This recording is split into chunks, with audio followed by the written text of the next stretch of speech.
right. What is up, everyone? Let me make this bigger. Here we go. I am really excited to trade today for some reason. I don't know. Just in a good mood.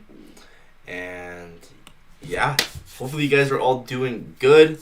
Today is the day after Christmas, December 26th, 2025. Looking like we're getting some good price action from what I'm seeing here. So hopefully we can catch some good trades. I'm going to pull up all my charting. And yeah, guys, hopefully we can get something good. So we'll start out on the higher time frame, go down, and all that stuff. So yeah, get rid of this, bang. And yeah, just keep in mind I'm still kind of waking up. But other than that, we are good to go here to start trading. Let me here turn off all alarms. All right.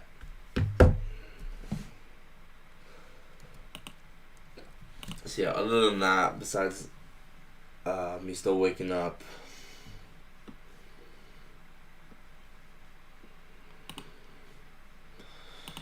let's close out of this. We do have stacked S&Ts there. But yeah, hopefully you guys are all doing good. Hopefully you guys had a good Christmas. Yeah, hopefully you had some time with your friends and family. I'm excited to trade today. It's always good to be back in the market. As always, guys, for now, I am trading on the practice accounts because we're just getting more practice right now. But for some reason, I trade way better when I'm doing practice accounts. So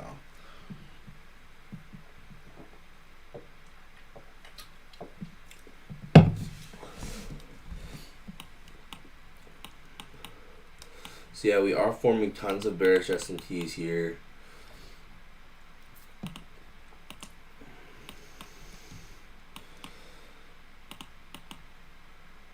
So we just got a 5-minute inversion to the downside with these bearish S&Ts. I really liked this. Just at the high here, there was a 30-second inversion, and it was at 369 timing. Wow, that's crazy. You guys see that? So you could have taken this 30-second inversion at the high, and you could have had conviction because it was at a 369 time, and then bang.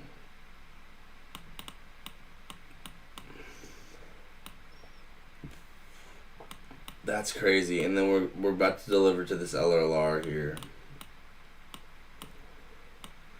Dang.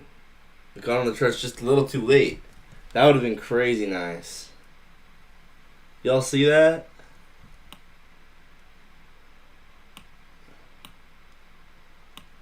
Dang. We got on the charts just barely too late. Look, and it manipulated all the true opens as well. This is for everyone who doesn't like 369 timing, this is why I like it, because it's not always going to be accurate, but when it is accurate, this is the kind of precision that gets me so hyped, guys. And then you could have even taken this pin bar. Imagine you took this pin bar like right on that close.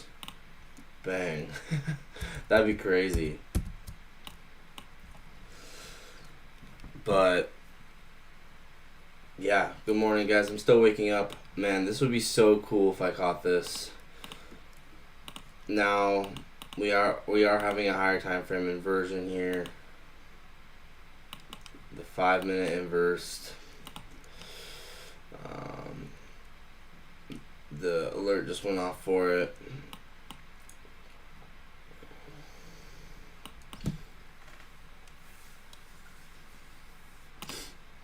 I'm gonna get up Trade of 8. once again, I'm kind of still getting warmed up to the charts, waking up and stuff. So I should have gone on the charts a little earlier, but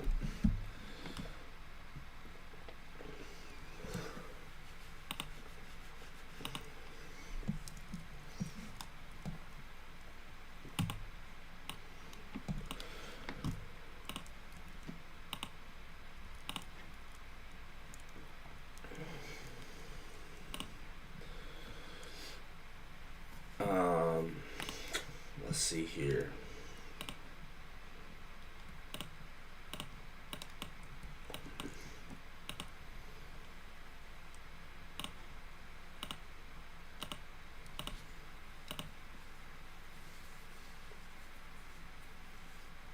Yeah, let's just watch price action, guys.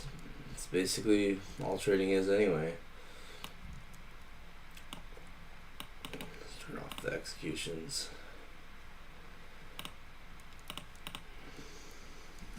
Yeah, just hang on while I'm still waking up. I'm gonna go over here and make myself some real quick. Hang on.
Okay.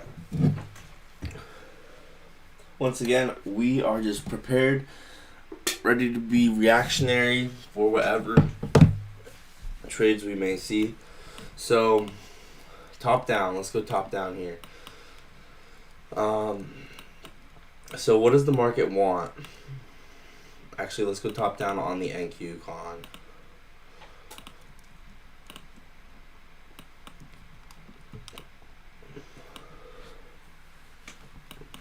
I want to see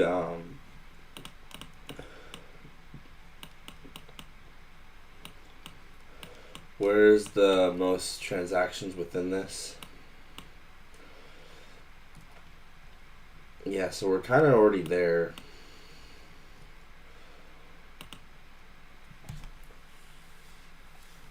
So I could definitely see possible retracement. Let's look at this. Yeah. Okay, is there any like gap or anything? Yeah, this is a giant 1 hour gap. Ooh, yeah. Dang.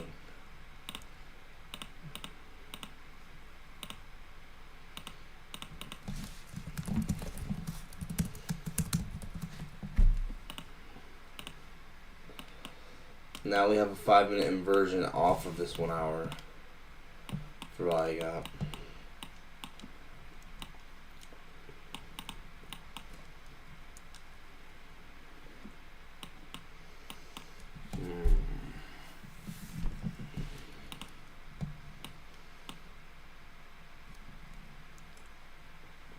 We are forming a bullish SMT there. Yo, Jake. Yo, Jake, can we see you shirtless? I've done streams shirtless, bro.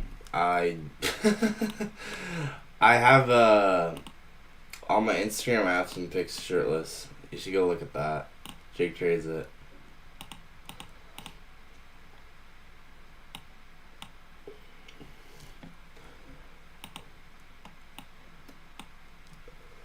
Oh, but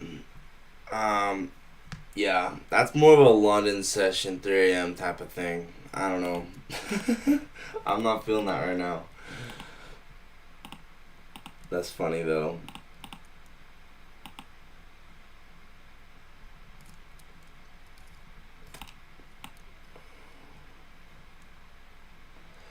Okay.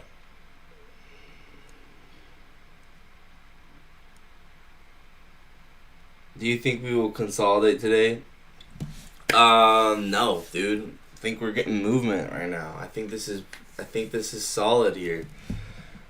I mean, I guess technically from a higher time frame perspective, yes, because look at this. It's already moving back and forth. But this is, for me, this is good price action to trade right now. So I'm chilling.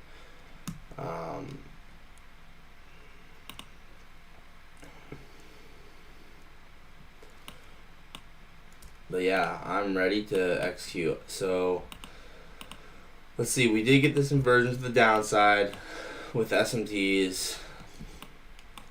Once again, I really like that 30-second IPG. I guess I'm just waiting for something obvious. Once again, I don't want to force anything here. Oh. Right, we're supposed to look at this.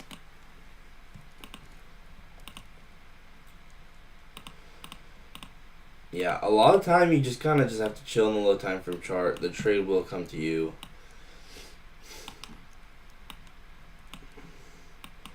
We do have equal lows here.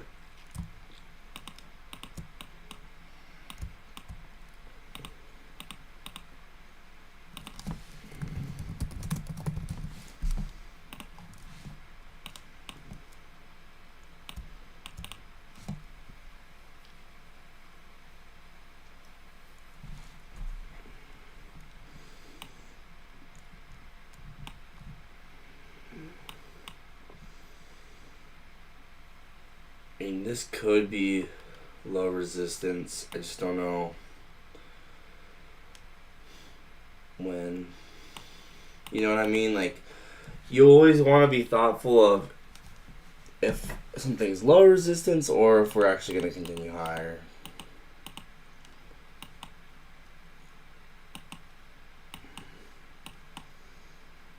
But coming back up to this, what is this called? This new week opening gap. Something to consider.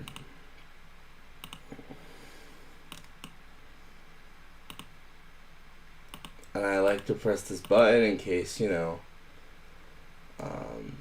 there's hidden new day opening gaps. Alright.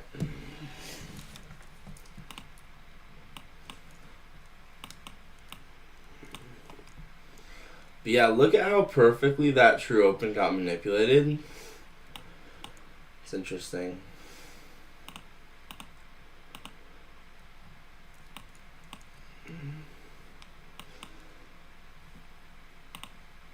Curious about this 5-minute BPR, I guess you could say.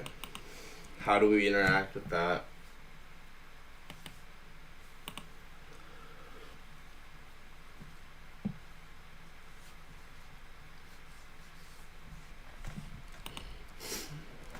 Once again, there was an amazing 30-second inversion aligned with the 369 timing. That was just beautiful. Look at how every single true open gets manipulated. We had stacked SMTs, and then right at the 369 timing, we get the inversion. That's crazy. Yeah, I'm prepared for a dump as well. Guys, you guys see how crazy this is? We had SMTs, all the true opens get manipulated, and then right at our 369 candle, we get this 30-second inversion. And just wow. like if you guys don't realize how crazy that is, I don't know what to say. Like stacked SMTs, we even had a load time from SMT here, and then all the true opens got manipulated, and then 30-second inversion at a 369 time. Yeah, that's insane. So right now we're just chilling, waiting for something obvious. Like for instance, this is something obvious, right? None of this is that obvious to me. Look at this 5-minute BPR. Actually, this one might be better.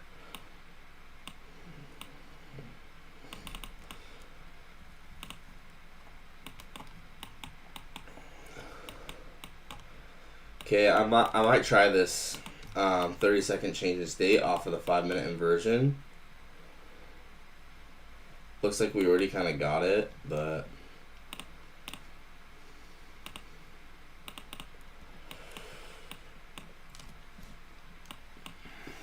dang it, we already kind of got it.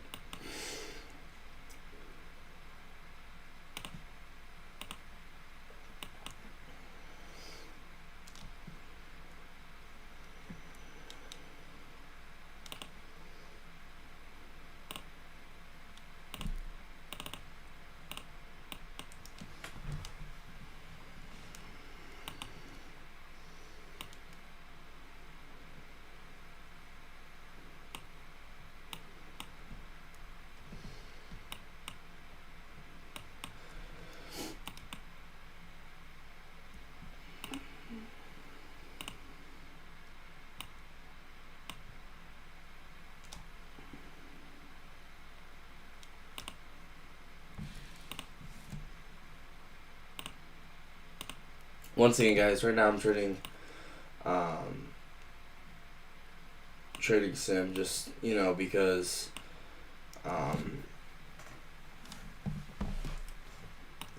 I want to basically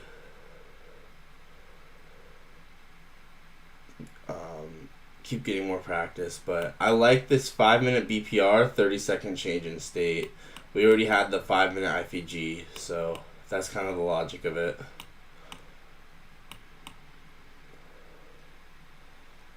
Now, we probably are getting a 30-second change state again, but we'll see.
So we'll see if that works out.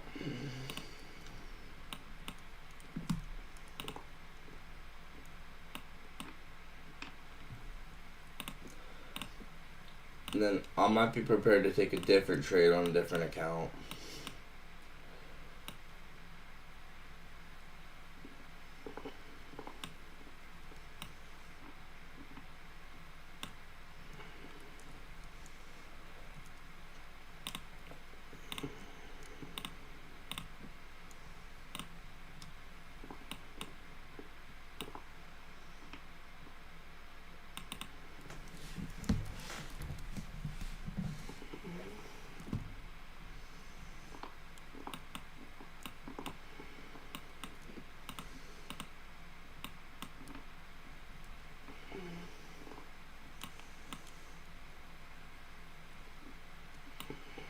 And look at this LRLR here. Along with this end dog. That's kind of why.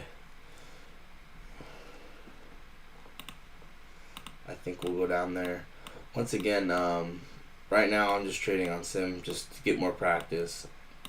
Hopefully you guys are all cool with that. But you know, I'm just, especially with it being Christmas and stuff. You know, I'm just right now. I'm just chilling. There's no real reason to.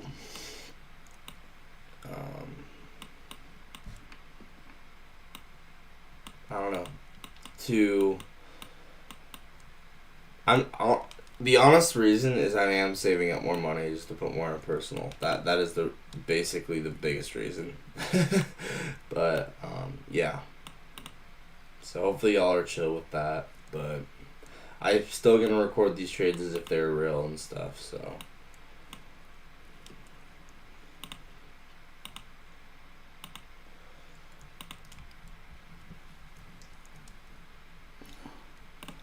Okay, so that we got LRLR there. And I also kind of want to put a whole bunch more money in the personal at once because, I don't know, it just feels like I hate putting money in and then having to put more money in. I'd rather put all money in all at once, you know. But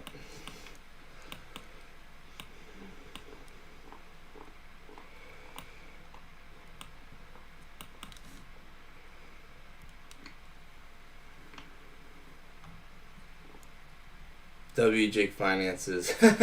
Thanks, bro. Appreciate it. But yeah, that is kind of why, and you know, I just enjoy trading, and I don't mind just having it be on sim. So just so you guys are aware, like full transparency, this is on sim. So, but yeah.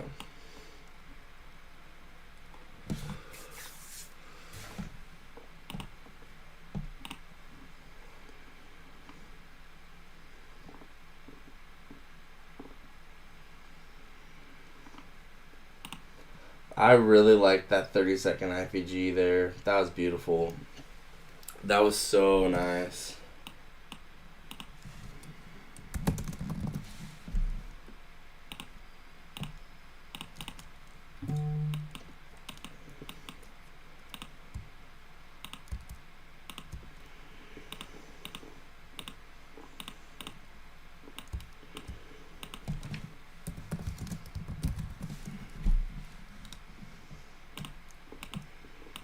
So watch OTE here. Could be sensitive. It's also going to be possibly Phoenix model. Because this is a rejection block.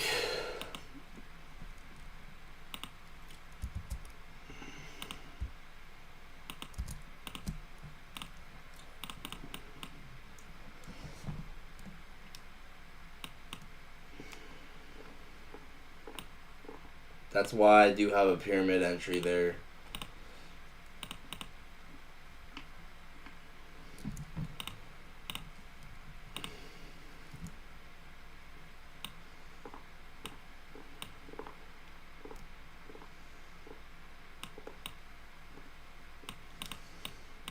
I just like trying stuff though. That's honestly, that's what's fun about trading is just trying stuff.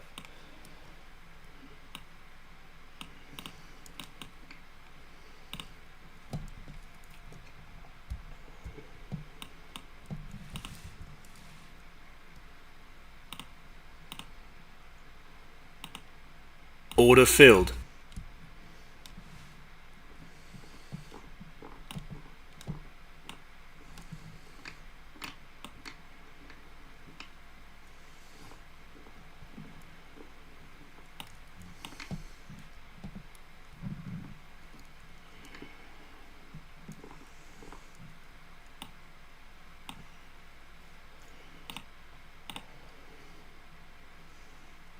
$870.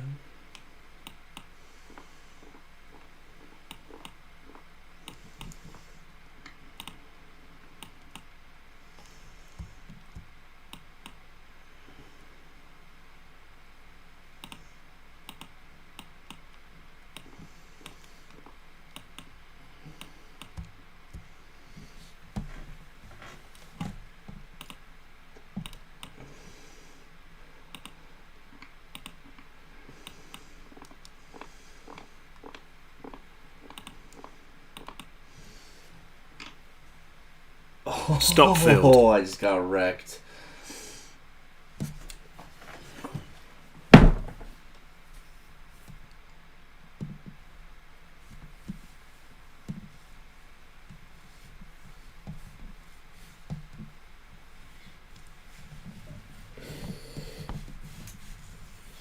Yeah, it wasn't that obvious, I guess. Like, could have been more obvious of a trade, you know?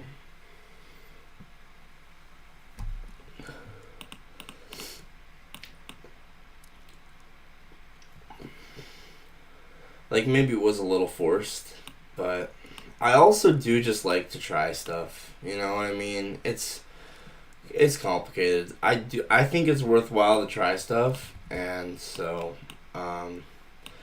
yeah, could have been a little more obvious, in all honesty.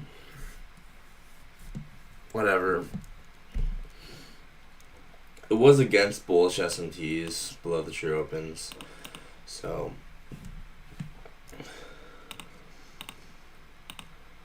Alright, let's just chill for now.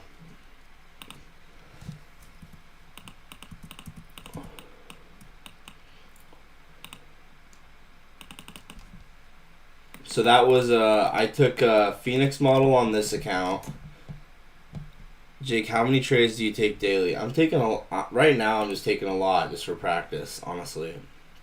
So I might take 5 trades today.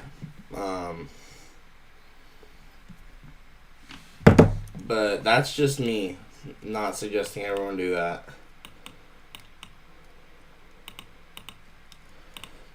Mainly because I'm just trading on Sim right now. You know that's big reason why is I'm just trading on Sim to get practice. So once again, it's not gonna be everyone. So.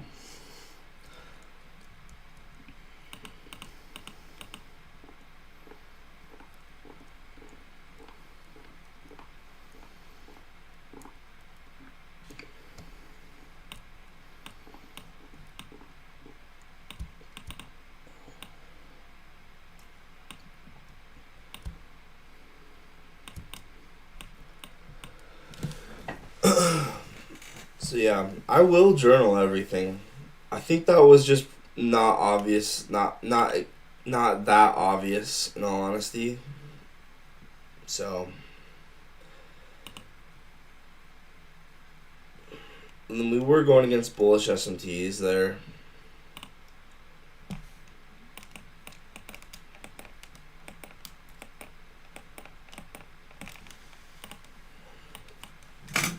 But yeah, this is why I enjoy practicing on Sim, honestly.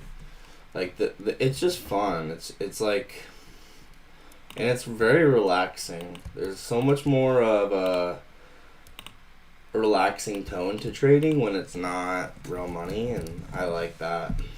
So.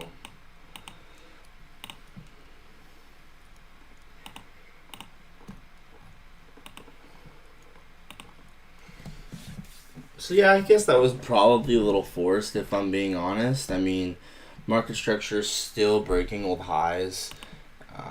So once again, guys, I'm still waking up. It is what it is. But I'm chilling. I'm prepared for whatever we get next. So.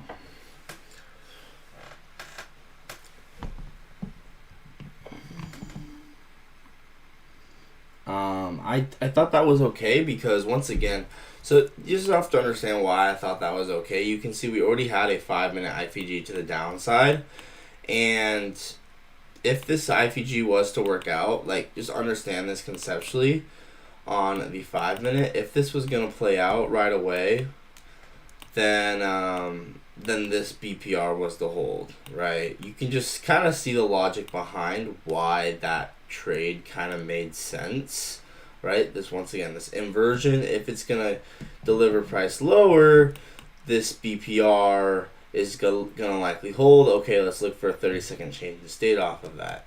Very straightforward logic. Now this 5-minute IPG is failing hard, and big reason for that is it's just not crazy obvious, right? There's just some IPGs that are not like this it feels like it's not ready to be a sell model yet, right? Sometimes you need to form more price action and then get that AMD before you're gonna get that move lower. So but yeah, the train of thought was very logical to why like you'd maybe short here, but it's just time and price not aligned is the thing.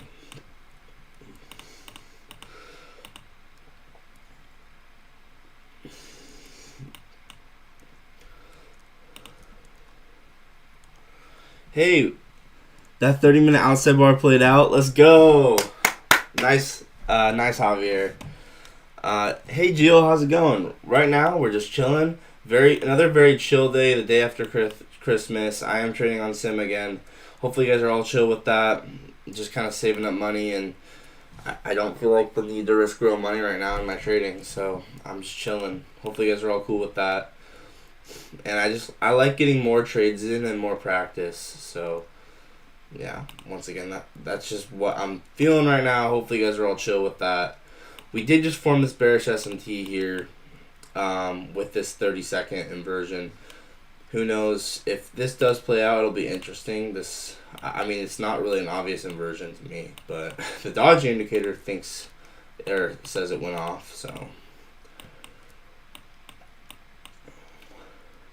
I'm curious if it's like a suspension block. Once again, a big reason for why I'm taking more trades is just I enjoy getting practice. I have all the back testing hours. I enjoy getting practice forward testing.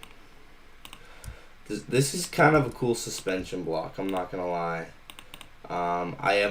It's got a good signature to it. I'm very curious if we use this suspension block here on the 1 minute. Once again, I have the back testing. That is a big reason for why I'm trading so much on Sim. Is I have the back testing hours. I want to get the forward testing hours and just trade live. And with that in mind, I think trading on Sim is kind of like the best way to do it stress free and to keep getting more practice with that. So once again, hopefully y'all are cool with that. That's just kind of where the state of mind that I am personally in right now. So this is a nice 1 minute suspension block. And a lot of time I do trade better on Sim, so.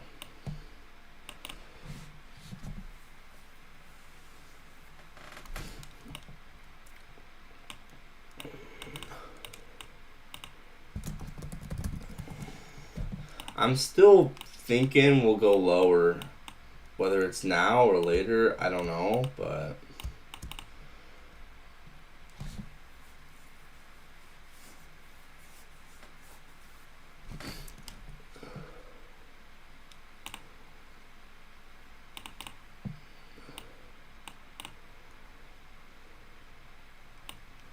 What key habits on trading resolutions are you focused on this new year to improve consistency and performance? I think the main thing is showing up every day and then continuing to do everything I'm supposed to do, like journaling, back testing, all that stuff. And yeah, as long as I do that, I'm cool with just accepting where I am in the trading process here. So this could fail because there's a chance for me to come fill this suspension block, right? We might need to go all the way in here, form a little baby cell model, right?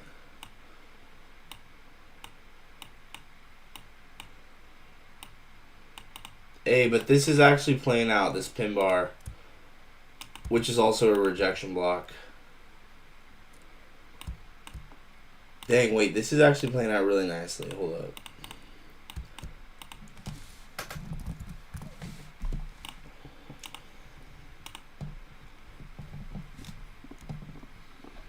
So both Phoenix model and pin bar, once again, those will kind of overlap a lot of the time. And Yeah, we might just go 7 projections here.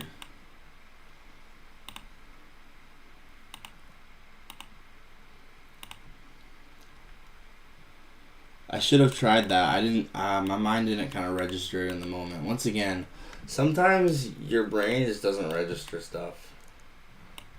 I mean, that's just my brain at least.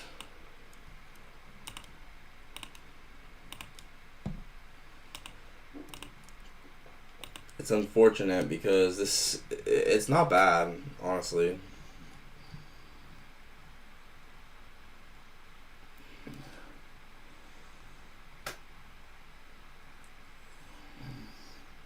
Above all the true opens.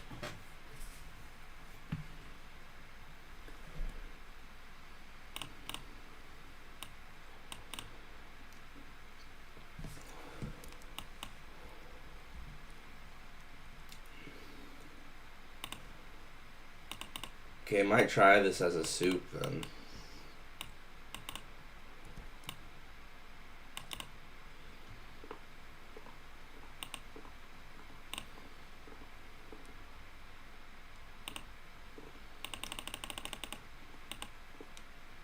Once again, all on sim right now.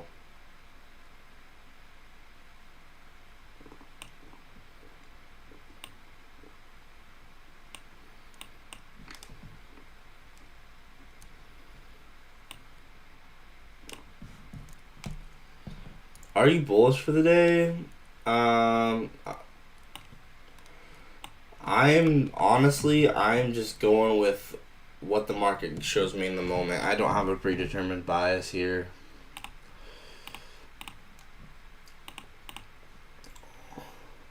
We might go higher off of this actually. I might actually get rid of that order. I think I'm going to get rid of that because, yeah, I think I'm going to get rid of that. Ignore this because this could very well just be bullish SMTs off this suspension block here. It's not that good of a trade. I mean, we'll see. We'll see. But once again, this is kind of why I just like trying stuff, you know? A lot of time it does come down to just try different things and learn and adjust and repeat that process. I mean, clearly this Phoenix model has already played out to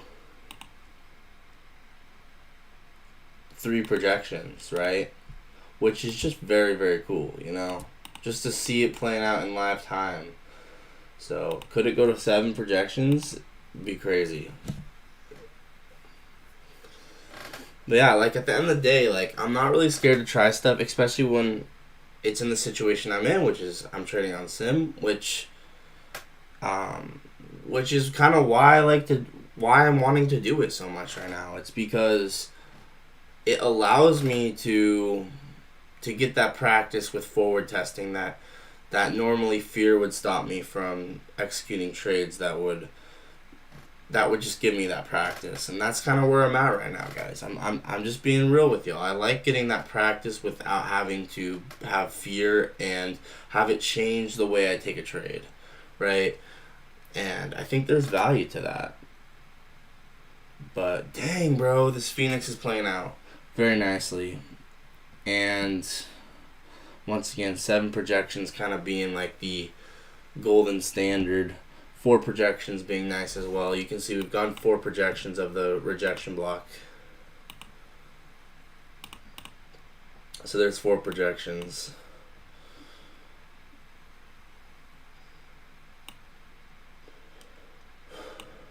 And then here's 7.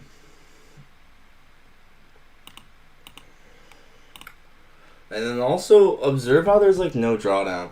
By the way, also, what is this? It's a pin bar and it's a rejection block. It's both. That's one reason I like it so much. Now we have a ton of bullish SMTs, so it's possible that we just go 4 projections and now we go back up. You know, just keep that in mind. I mean, we did purge this entire consolidation here. Yo, Jake, projection is basically just a bounce, right? So I measure out from where we entered to where our stop loss is.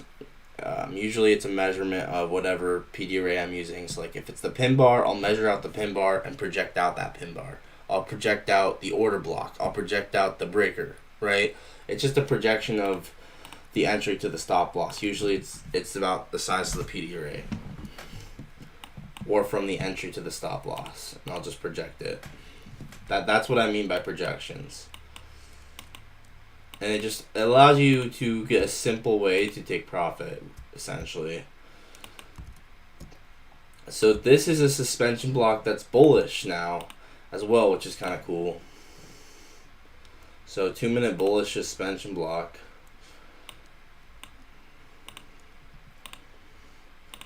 So watch that. Once again, I'm not really going into today with any real bias in specific, and I think market's about to open in 1 minute.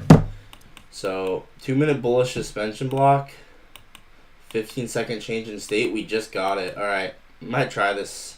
So we have a 2-minute bullish suspension block.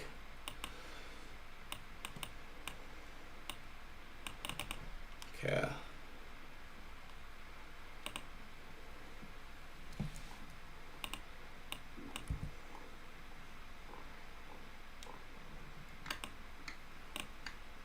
Whoops, I didn't mean to do that. Oh, we're rejecting this. Ooh! Oh my gosh. That's the power market open right there. Wow.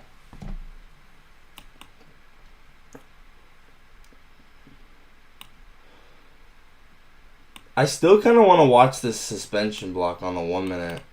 We might just get a low time frame change and stay out of this, which would be crazy. I actually do want to watch this 1 minute suspension block. How far down did we go? We dipped pretty aggressively down into that. Dang, bro. So that Phoenix model still played out. It never didn't play out. You guys see that? That's insane, actually. You can see the Phoenix model actually just held this entire time. It was just a beast this entire time. It never didn't hold. You see how that Phoenix model just never didn't hold? JQ profit. I don't even know what you mean by that. I didn't take any trades there. I should have taken the Phoenix model. Once again, this is why I just want to get practice with trading, is because, it's important to get these opportunities. For instance, if I don't allow myself to take opportunities as much as possible with sim or whatever, then I'm never going to do it for real. And so personally, this is just where I'm at, guys. Right? So I could have taken this. I honestly just didn't see it in the moment. I wish I did. Oh, you know what? I was gonna put a limit order there. Do you guys remember that? I was like, yo, I'm gonna put a limit order above that high, and then I didn't. It goes to show why sometimes it really is just a matter of trying and taking opportunities and trying things. So don't feel bad about losing, guys. Just for instance, I already took a loss today, and don't feel bad about it. Just accept that you're trying things, and yeah. There's really no shame in that at all. There's no shame. You're just trying different things and experimenting. And don't feel shame in the losses. Accept the process. So true opens. We got reaction off this New Day opening gap here. No first presented for value gap yet, keep in mind, because this is not the first presented for value gap. This is just a gap that this gap includes the 930 candle, or the 929 candle, so it's not first presented for value gap. Huge 1 minute outside bar bearish right now. Ooh, yeah, I see it. Yeah. So you mean here, and then the next candle took the high and the low. Interesting.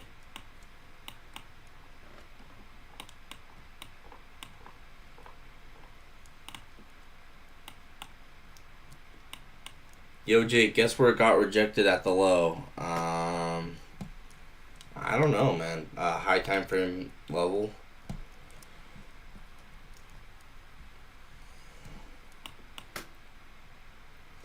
Yeah, it kind of looks like we might dump here. I mean, we have the bearish SMTs.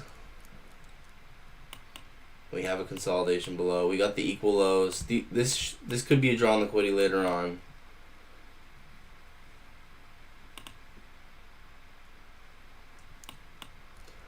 Low key, let's look for a low time from change in state off of the rejection block. I mean the suspension block. This could actually be crazy nice.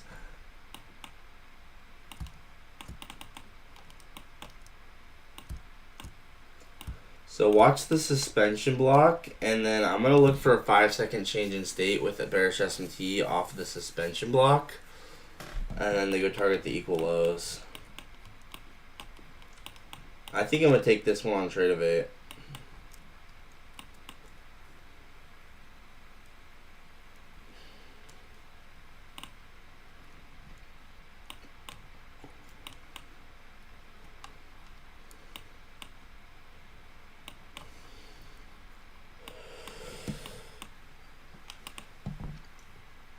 Man, look. Ooh, another one. We have another Phoenix. This is probably worth trying out, huh? Oh, it's on the 5-second. Never mind.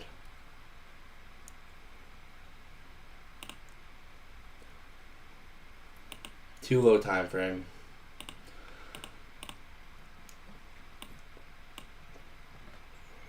Check that out. We're filling the suspension block.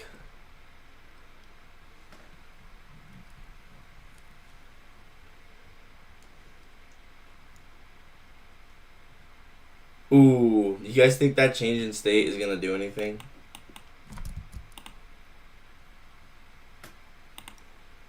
Like, could you imagine this was the high here? Kind of want to see a more obvious one. Yeah, see.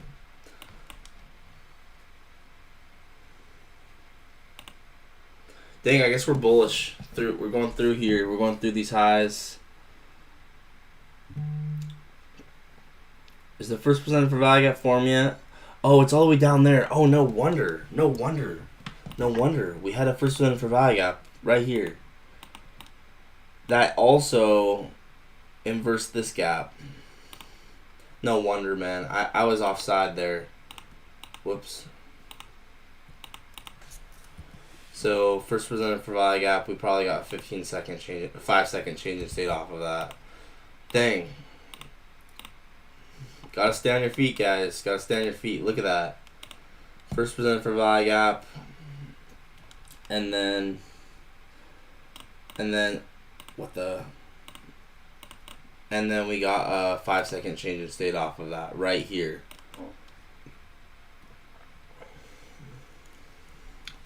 Yeah, look at this 5-second change in state right here, off of the first presented for value gap, below all the true opens. Just insane. Oh, we're getting a bearish S&T. Oh, there we go. There we go. We are reacting off of this. Oh, I should have put a limit order there.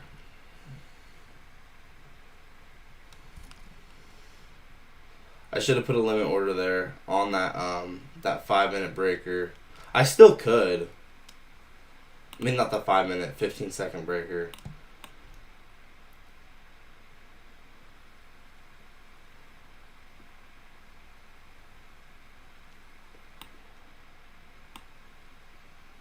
Oh, you know what? Now we're reacting off the first percentage for value gap again with bullish SMTs.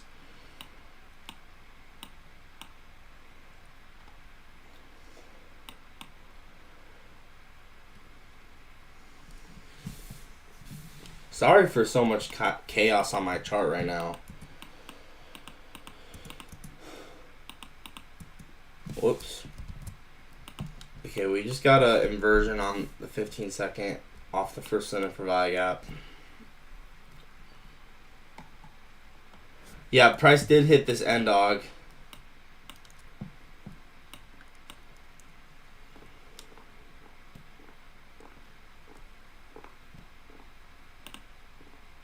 Oh, look at that IPG on the 15-second. Once again, my mind's seeing it like seconds too late, guys. That's the hardest part about trading is it's just like constantly, it's constant battle of seeing it live.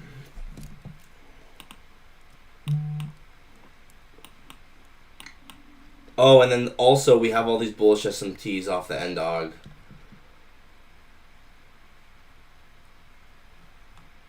Thing, so we're probably gonna go higher off of that then. Okay, let's toss in the limit order at the breaker here. On the 5-second breaker.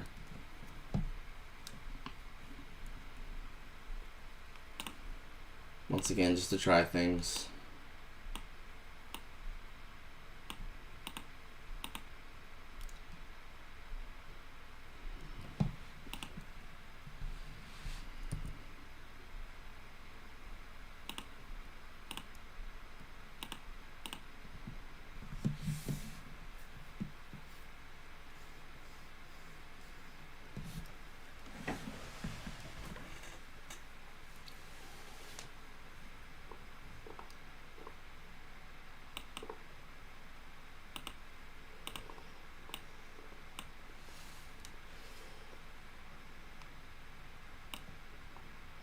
So once again, there's first center for buy gap. We have bullish SMTs here. Here's a 5-second change in state, so I have a limit order at the 5-second change in state, and then I'll take it up 4 and 7 projections if it gets filled.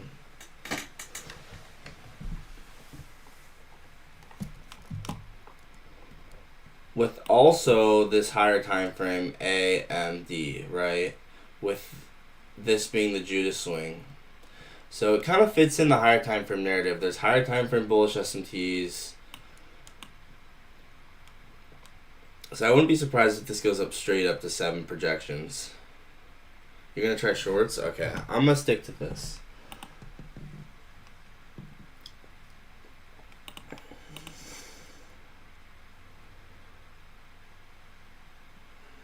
$9.20.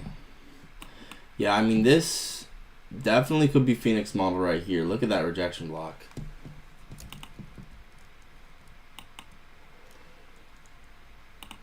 But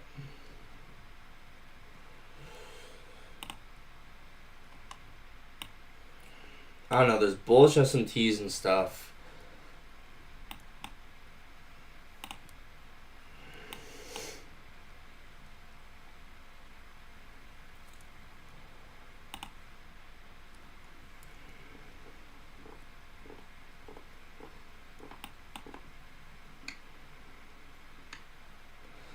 I should have been more open-minded to trying that Phoenix earlier. Remember we saw that that Phoenix.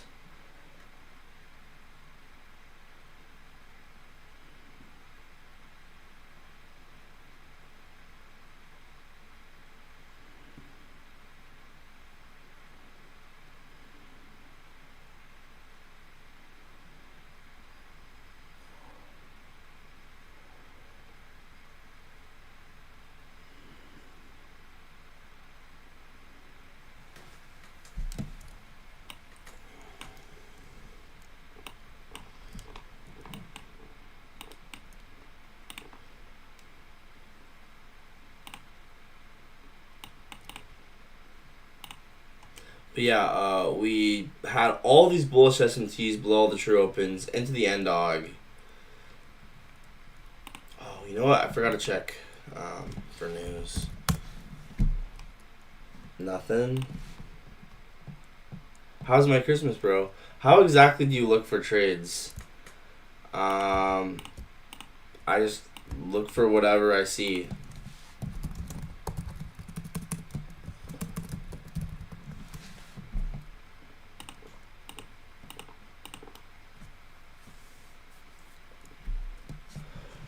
How was your Christmas, bro? It's good. It's good.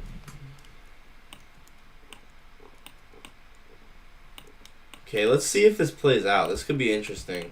I am very interested to see if this plays out. It very well could. It very well could.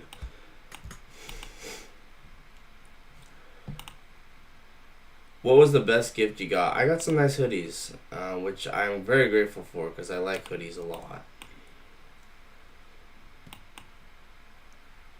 Okay, this is even better now. If we soup this low into the change in state, this will be even better. And then we can take this at 4 projections.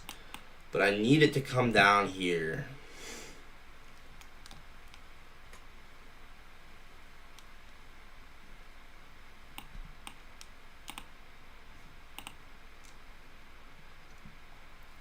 I would think this would be a pretty good trade if it comes down here, because we'll have a... Man, I just barely missed our order, huh? I mean, my order.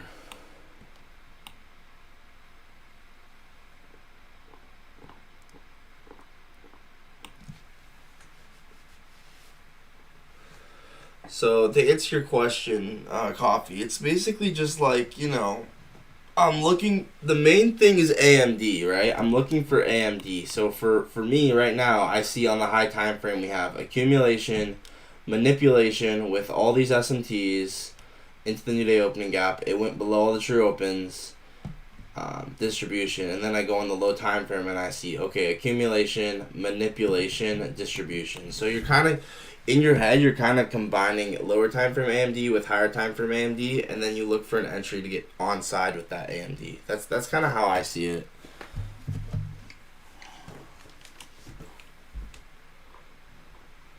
But I'm kind of bad at it sometimes.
See, I'm just prepared for anything right now. Oh, yo, wait. Check that new day opening gap out. Check out that rejection of it. Okay, let's kind of get rid of this order, actually. At this point, I don't like it anymore because we're rejecting this new day opening gap. Oh my gosh, a 1 minute pin bar. Hand of FA trade right here.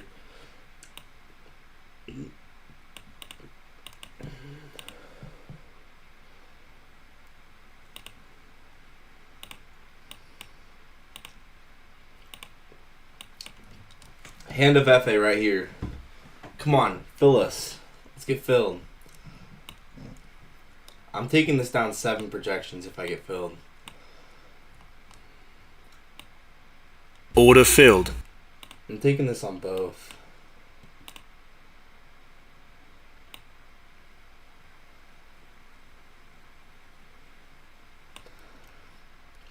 So we had a pin bar off the new day opening gap with a bearish S&T.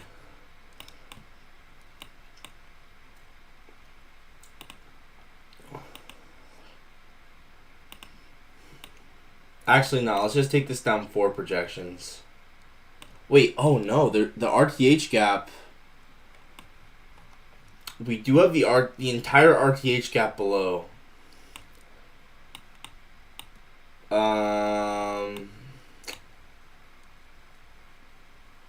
It would be fun to go target all the RTH fill, but I mean, I would say just target 4 projections, honestly.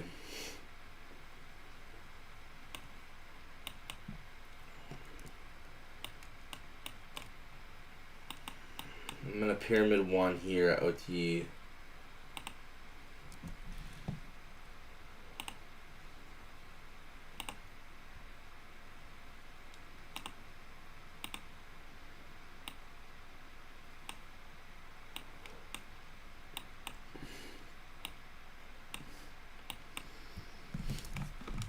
Alright, hand of FA right there. That's the hand of FA.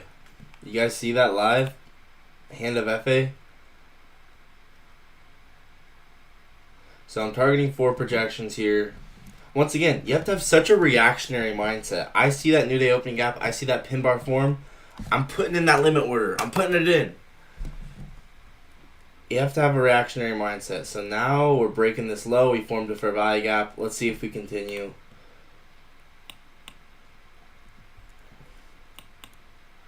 Once again, I'm targeting 4 projections. I could take one off here and go break even. That's probably what I'll do.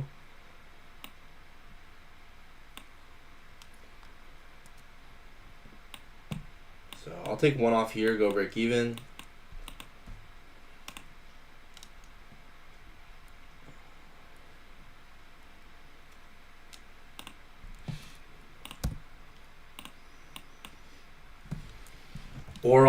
Or I'll replace it with the trailing stop.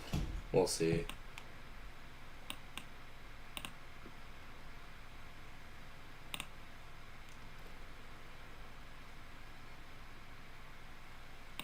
Actually, I would just say you could just leave all to go for 4 projections.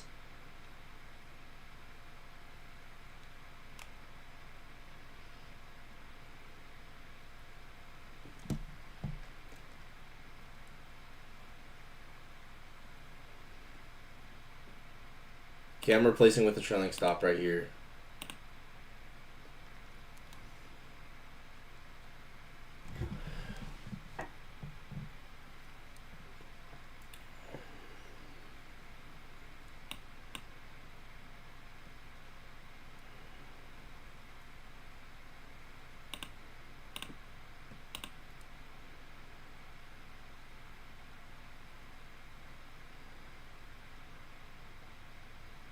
Okay, actually, let's take one off there. Order filled.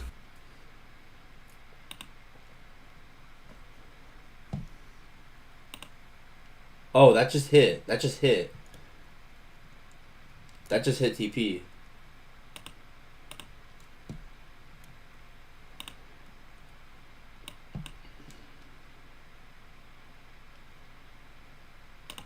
Order filled. Alright, bet. Woo! Hand of FA right there. Woo! Let's go, bro. Let's go. Hand of FA. That was like a 4.5 R. That was awesome. So you guys understand how the logic of that trade worked out, right? We had a bearish SMT, we had a New Day opening gap. We obviously were really high in premium. We were above this entire accumulation. We were above every single true open. And then we formed this amazing pin bar. Amazing. Off of this New Day opening gap. And you can just, anytime we form a pin bar off a New Day opening gap, I refer to that, I nicknamed it Hand of FA. Because of my back testing, I've seen it to be pretty nice. And pin bar off New Day opening gap is super, super nice. Look at this, right? Pin bar with SMT. Yeah, I just it's a pin bar off a New Day opening gap or a New Week opening or an outside bar off one. And I just nicknamed it to be Hand of FA. But you can just see, like, I was just super reactionary. I saw that pin bar, I saw the bearish SMT, I saw the New Day opening gap, and I was like, damn, that looks pretty nice. So then I took this down 4 projections, and that was it, man. That was it. Clean as heck, bro. This account is up what's 900 divided by 40? What day is that end dog from? I didn't have it on my chart. Yeah, so it's because I made my own custom New Day opening gap indicator, which I have it showing the last 10 end dogs, but they're only gaps that are less than 30 points. And you have to have this button on. So you always want to check for end dogs on both the when you have this button down here, you always want to check end dogs For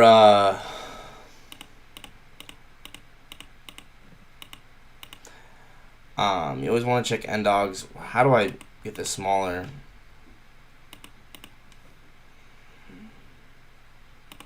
Okay. You always want to check NDogs on both the B adjust and also when this button's off. You want to check for both of these. If the button's off, I call them local NDogs because they're only going to be on like the NQH 2026 contract. Versus if you click B adjust, it's going to be on the NQ continuous contract. The NDogs are that's where the NDogs are going to be on the NQ. Point is, you want to check for NDogs with this button on and off, and yeah, this is a custom indicator I made, and yeah.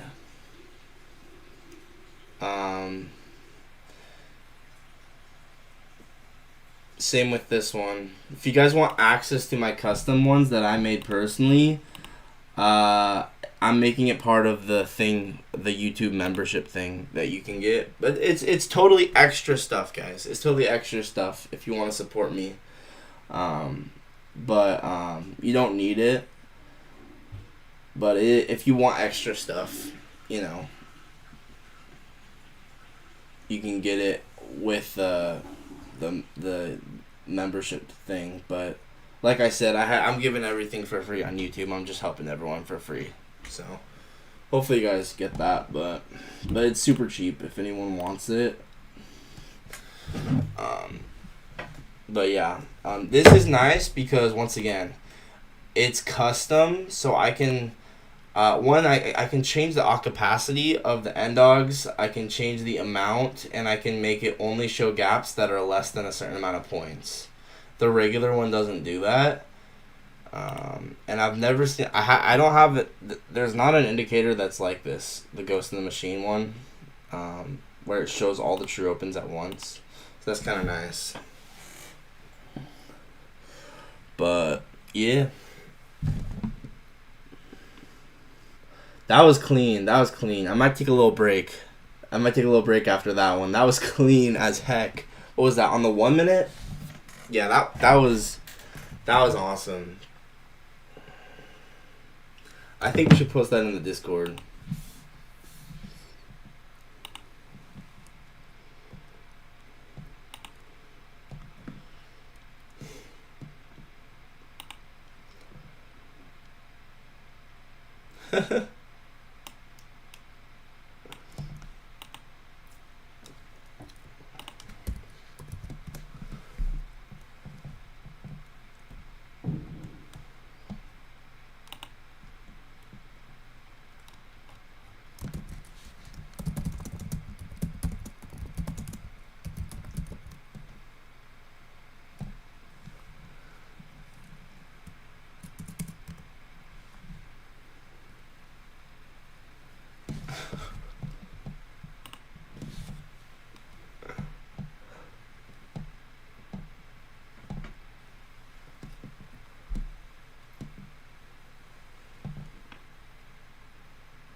That was awesome. That really was so smooth. It really was, bro. And you honestly could have targeted the RTH gap getting filled. You really could have. There's nothing wrong with just going for this RTH gap fill. But once again, that's for when is Hand of Javier. we gotta make a Hand of Javier one as well. I think Hand of Javier will probably be like an inside bar.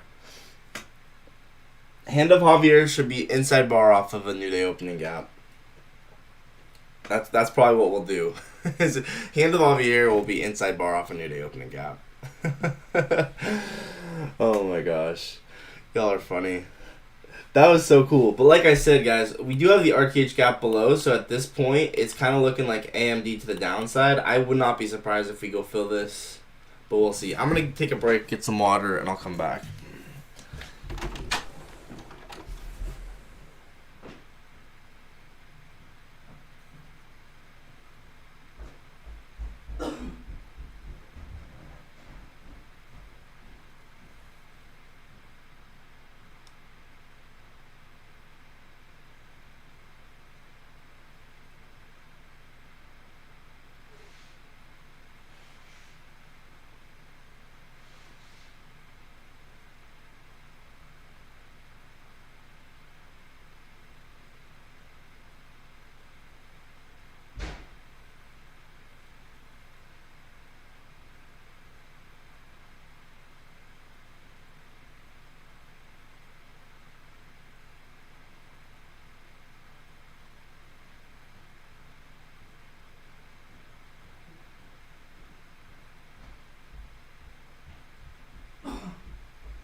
Isn't trading just so fun?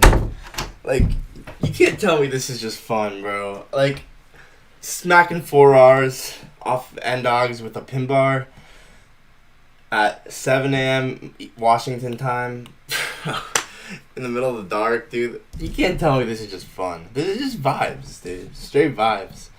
I love trading. That was so cool. We'll try and catch another. We'll try and take another trade. We'll see. We will see. Now we're kind of below all these. Now we're at this rejection block here. So, this rejection block is below all the true opens. So I'm watching this very carefully here.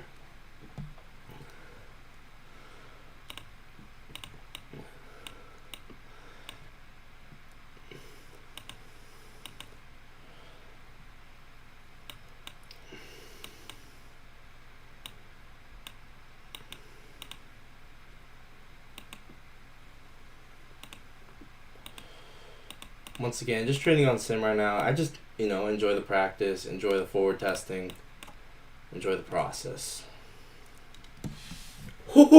And see, that's how when a rejection block fails, that's a lot of time what's going to happen. It's going to be very violent, a lot of stop losses. That's just from what I've seen. Usually when rejection block fails, it'll be very, very violent. But a big reason for why is, well, we're drawing to fill the RTH gap now. That's clearly what's going on now. And it makes a lot of sense, right? RTH gap is the next draw on liquidity. Higher time frame is AMD off of this end dog here. Man, like I said, you could have honestly taken this trade to go fill the RTH gap. It was above all the true opens. I honestly, it was in the back of my mind to do that, but I just didn't. Sometimes you just, like I said, when you're a trader in learning, sometimes you don't need to go for the grand slam, eat all the pancakes at the table. You just, you just gotta take your wins. But it's worth noting that I did acknowledge that you could go fill this RTH gap, right? Like, I know that's a thing, right? I'm aware that I could just go target the RTH fill, but like I said, sometimes, like, as a trader in learning, I don't want to be too greedy, and I just want to accept the process for what it is. But yeah, I think guys, Hand of Javier will probably be inside bar off of a New Day opening gap. That's probably what I'm thinking. Let me know what you guys think Hand of Javier should be. Let me know what you guys think. Yeah, we might get bullish SMT now. It is hard to go against this RTH gap getting filled, but at this point now we are below this entire consolidation. We're below all the true opens. So it's reasonable to maybe get a retracement. We'll just have to see. Lots of bullish SMTs. Let's kind of get rid of everything. Kind of review price action. Once again, guys, this old 30-second IPG right here was beautiful.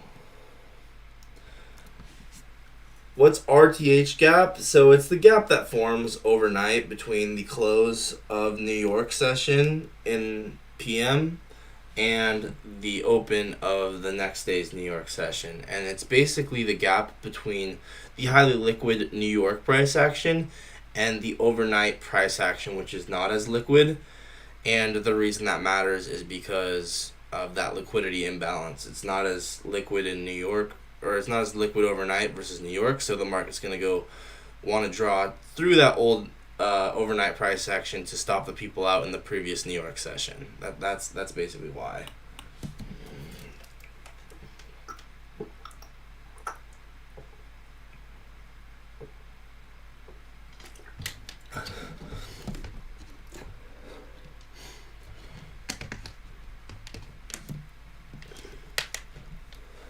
But yeah, RTH gap. It's called the regular trading hours gap.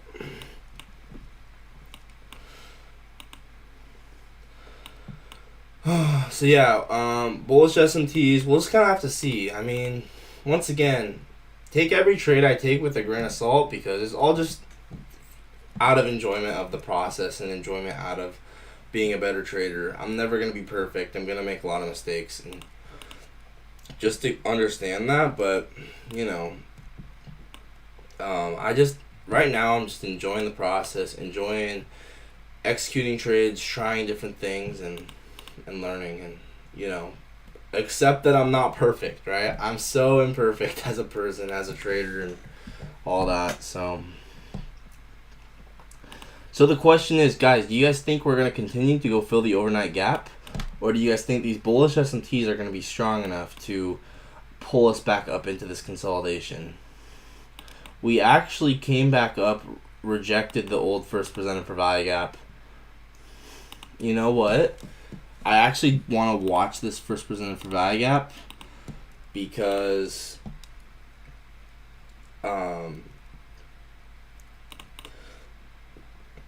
did we get a low time frame change in state off of it? Yeah, look at this. So this is why I like 369 timing. You can clearly see at 9:54, which is a 369 time, that's exactly when we get the 5-second change in state off the first presented for value gap. And then you can project this out like this, 4 projections, and there you go. That's 6R. Then once again, the 369 timing is real, guys. Look at this. Right when we get the 5-second change of state off the first presented for value gap, that's when the candle is gold. That's when the digital root is a 9, and then we go 4 projections. So I have a video coming out on the 369 stuff next week. I'll probably have it come out on Monday. I've been working on it for quite a while. I don't know. It's been taking a while to make it, but it's pretty sweet. So it's a short form video that'll come out. Have you heard of quarterly theory? Yes, bro. I've a lot of videos about quarterly theory on my channel. There's like a ton, and yeah, man, that's what these white lines. Yeah, that's what these white lines are. So these white lines are true day open, true session open, true 90-minute open, and true the low time frame true open. And the reality and the way I use it is I just use it as time-based premium and discount.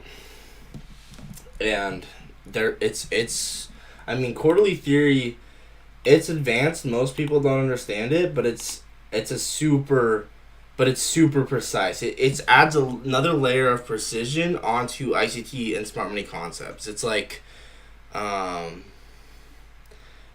polishing an already super sharp knife to be even sharper. That's kind of how I see quarterly theory. It's ultra precision.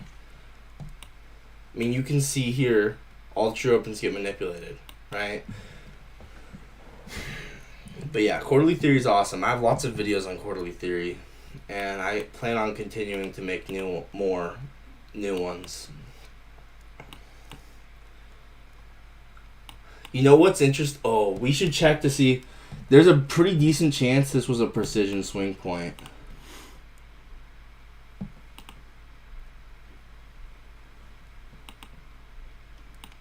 Okay, so I actually want to see real quick. Is this a precision swing point? So do you guys know what a precision swing point is?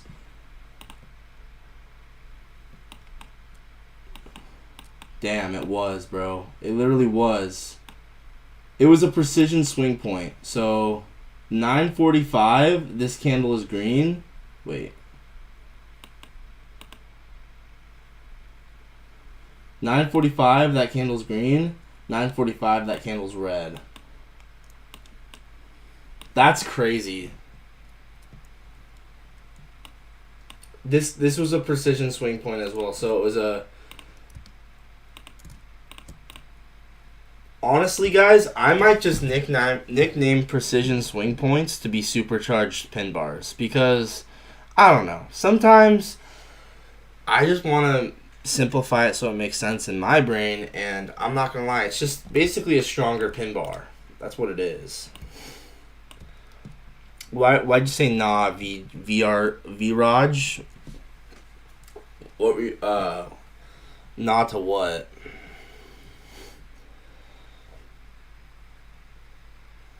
Nah to what?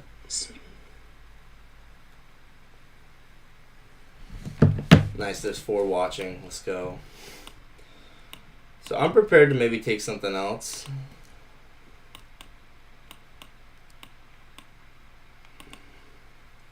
Let's see if there's any local undogs. I'm looking for local undogs. No, none that I see here.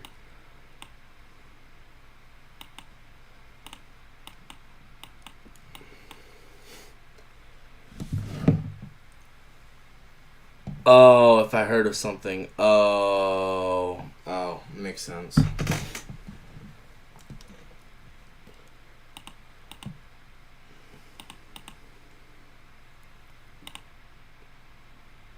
No one cares about my hand of FA trade. No one cares about my hand of FA. Dude, what a sick trade.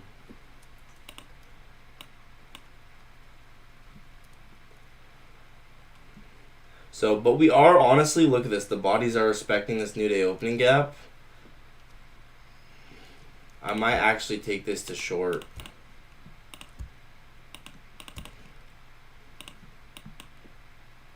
Yeah, you can see there we had a 30-second change in state.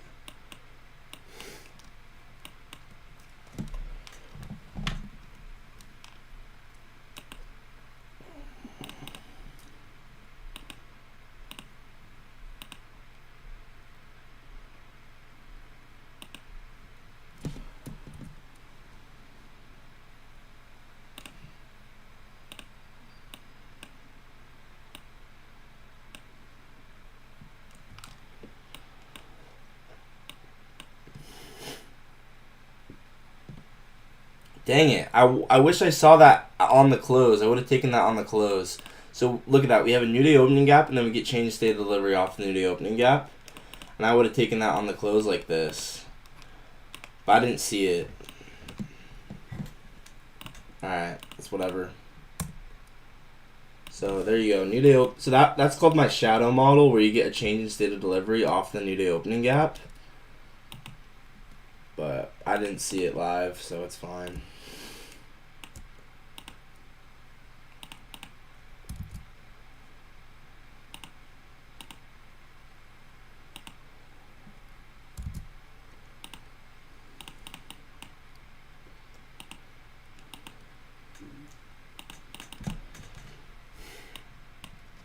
Dang, dude.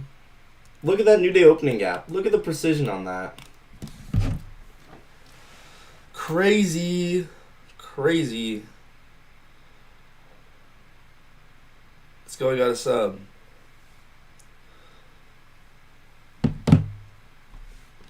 Okay, True Open just formed here. We're below all the True Opens.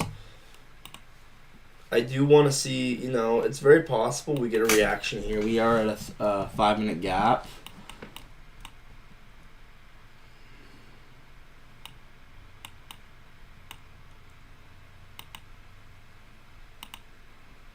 No way. That's insane. What trade did you take, Javier? That's great, bro. We might be getting an outside bar. Oh, it was so close to being an outside bar. I thought maybe it'd be an outside bar for sure. It is a pin bar, though. It is a pin bar, so we might try this pin bar. It's just a regular pin bar, nothing else. So, nothing crazy. I might just go for 1R off of this pin bar, I'm not going to lie. I don't really have a lot of conviction because there's nothing besides, yeah. I might just go for 1R off of this.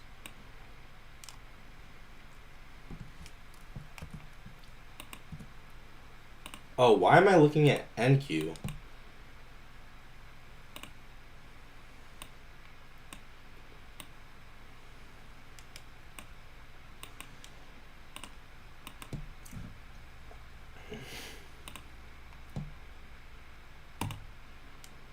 I think I'll just go for 1 R off of this. Order filled.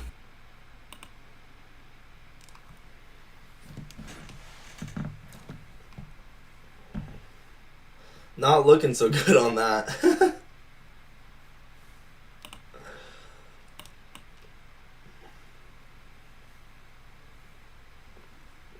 Stop filled.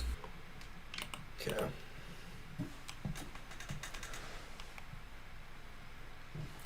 Once again, the drawn liquidity is the RTH gap getting filled. So I tried to trade that was against the bias, which is fine. I mean, like I said, every trade is a lesson. We're gonna have to use the bathroom. I'll be back.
Ooh, looks like we're getting a reaction with this SMT.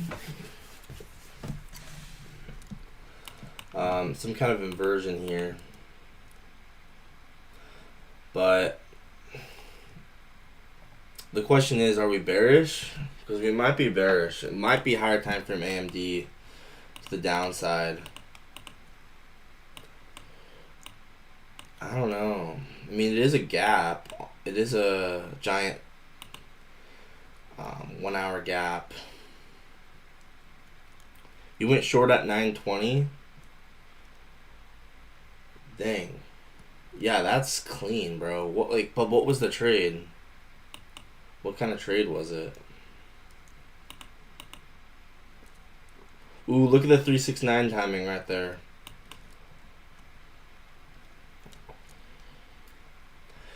I'm not gonna lie, I still think maybe we reject this because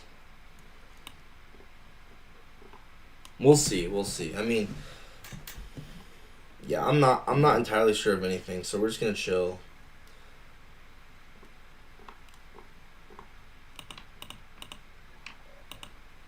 just like taking opportunities and learning and taking trades.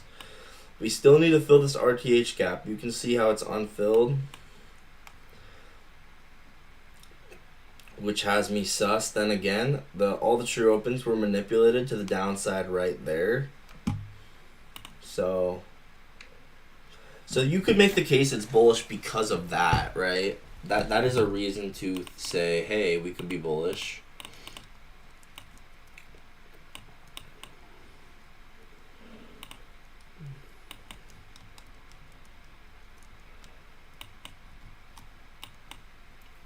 See, do we have like a 5-minute gap or anything? Oh yeah, look at that. Very bullish reaction there. Once again, this is kind of why I honestly think the market, it's a reactionary game of understanding the draw on liquidity and then executing. And like, you don't need some fancy crazy bias unless the higher time frame is really obvious. In that case, then you know. But other than that, you just got to be reactionary and prepared. Dodgy indicator going off on that 3-minute. So we'll see if that goes, if we go higher or not there.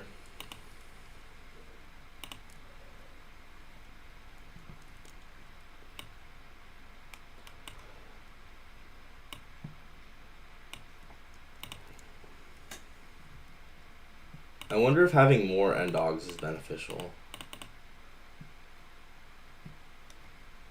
Probably not.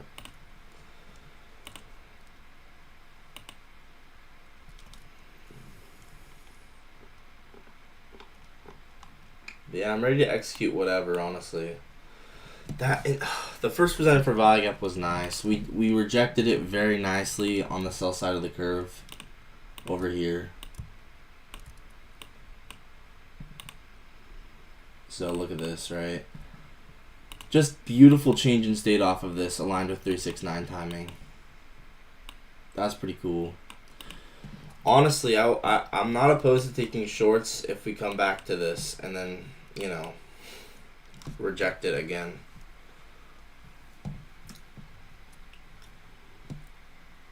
Let's see if there's anyone watching right now.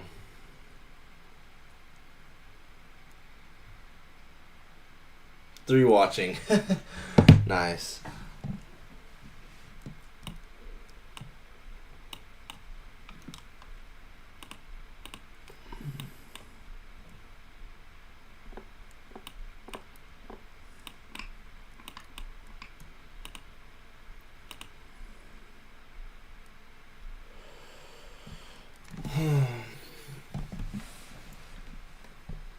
Well, we'll see. We'll see. Anyone say anything to this?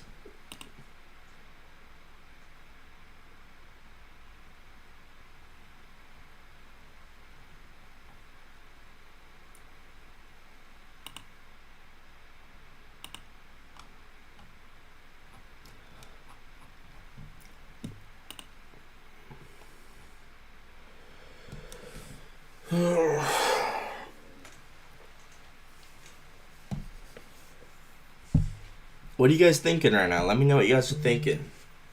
What are we thinking?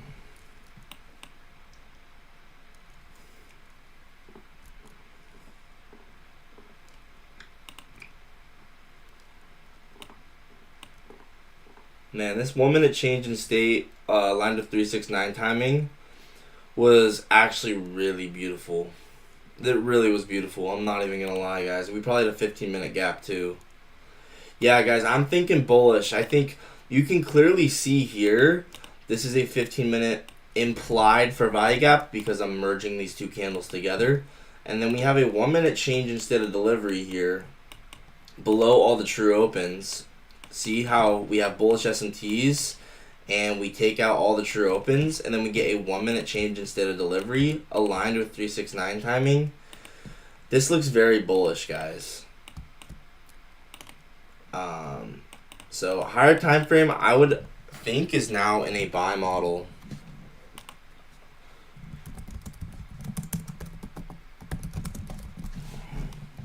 There you go, 1-minute change state. You can see there's no drawdown on this at all, essentially.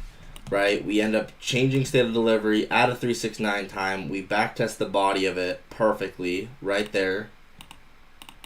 And now we're delivering higher. We can project out the order block.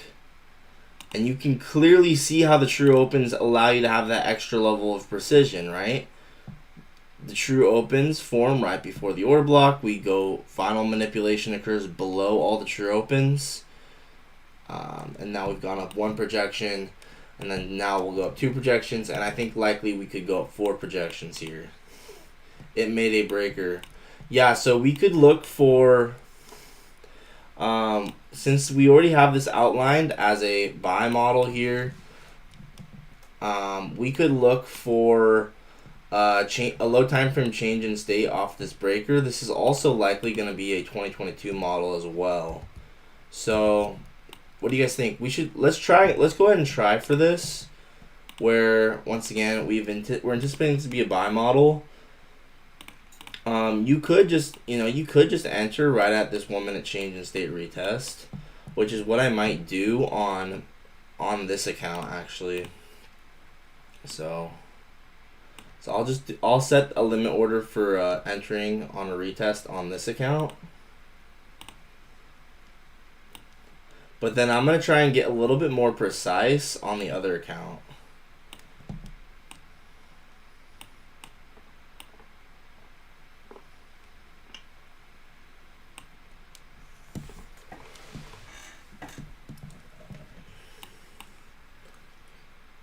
So on the other account, right, we actually might use this breaker.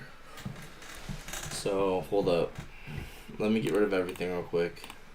I don't know, I just like trying different things, guys. That's just the reality of maybe it's just my trading style. I don't know. But 8:45, 15-minute inside bar, price didn't really go up much. Oh, dang. Yeah, so we have a 1 minute breaker here aligned with this new day opening gap. We're aligned with 369 timing right now. Getting another low time frame bullish S&T.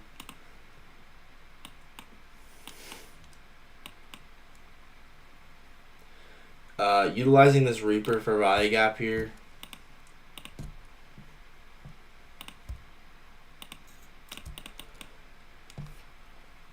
Oh yeah, this looks really, really nice for longs. I don't want it to be too much of a degen though. I think we gotta wait for something obvious. Like, yeah, this 15-second change of state off the 1 minute breaker could be nice.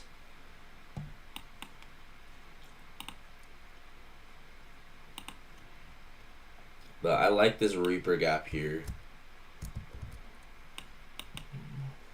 Maybe if we come down and we use this one more time. Wait, so I'll look at what you said about that inside bar in a second, Javier. Hang on.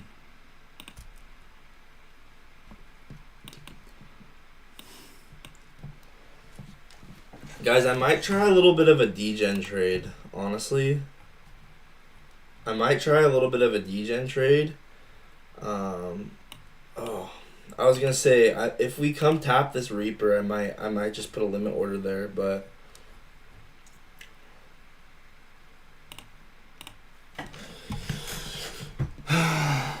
alright, so we are getting 15-second change in state here. I mean 15-second inversion or whatever. I don't really know what you call it. It's kind of what I was expecting. What's the name of a trade where I put a limit order at a Reaper and just send it? I nicknamed it.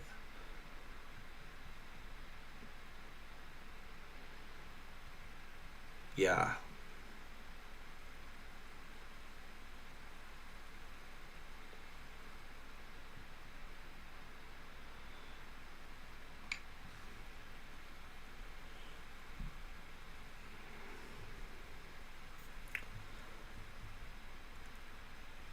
So I might just call it the Scythe, where basically you just do like a blind entry right at Reaper when the context is right.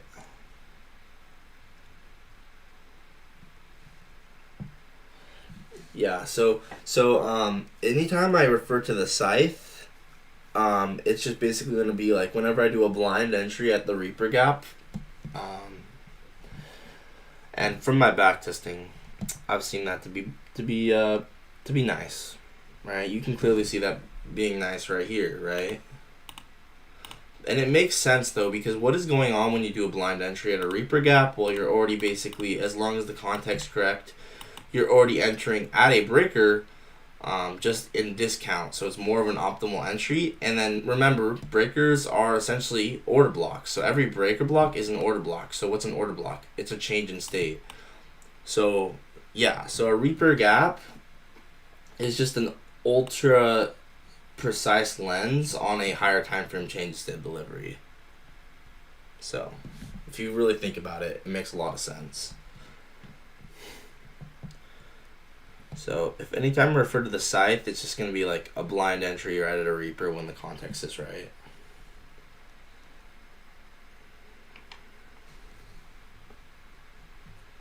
And I just named that right now. And you might be wondering, how is this a fair value gap? Once again, I'm using an implied fair value gap. So I'm going from this low to this, this high to this low, implying merging these candles together. And that's how you get this. And you see how the bodies respect it.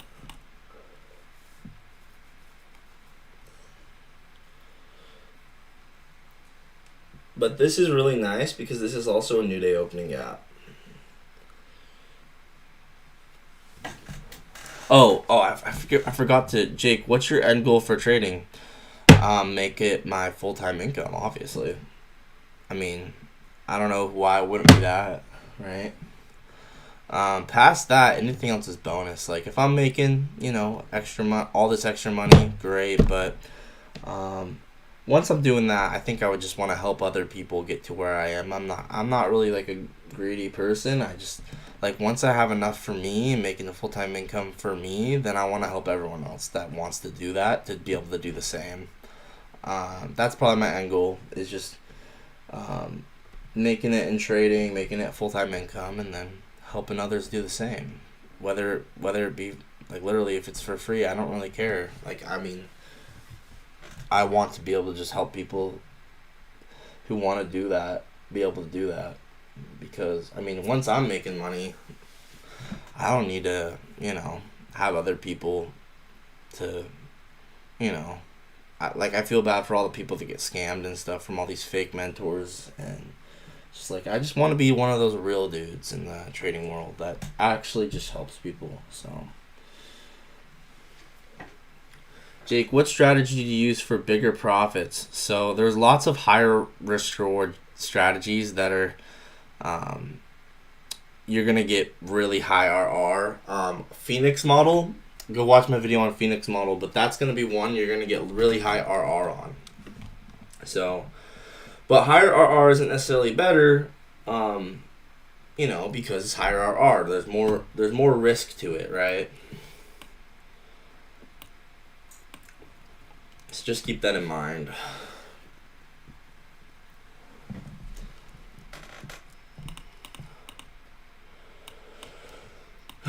But yeah, dang. So this is also a 2022 model. Yo, Jam, what up? Hey, what up, Polosio? Polo Ayash? How's it going, bro? Right now, to me, it's looking bullish here. Looking like a buy model. Man, it would have been nice to get that other entry, but it's whatever. Oh, wait, did I get filled? Wait, yo, did I get filled on the other account? I never got filled on this.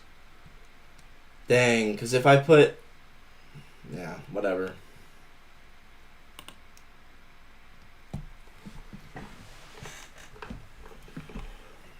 It'd be cool if I got filled on this. This was also a 2022 model, though. Do you guys understand how? Do you guys understand how? Whoops. Do you guys understand how this is a 2022 model? Let me make sure all the orders are closed here. So it was a 2022 model because,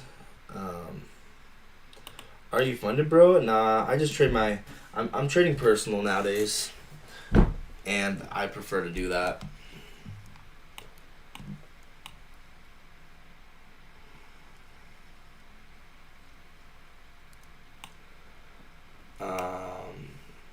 I forgot my train of thought. Oh yeah, the inside bar Javier was telling me about. Oh yeah, 8:45, 15-minute outside bar. Price didn't really go up much, so place smelt.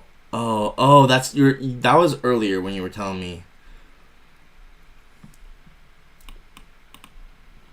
8:45, 15-minute inside bar. Outside bar.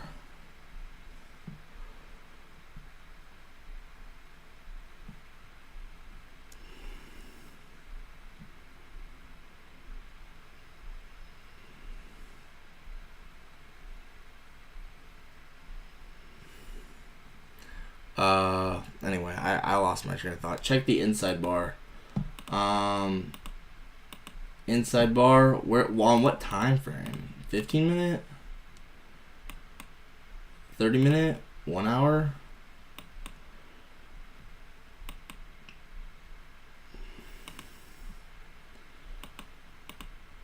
I don't even see an inside bar.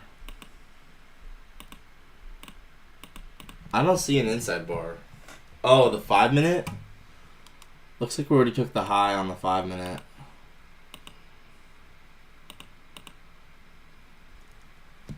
Ooh, we're rejecting the 15-minute? I don't see it. I don't see an inside bar.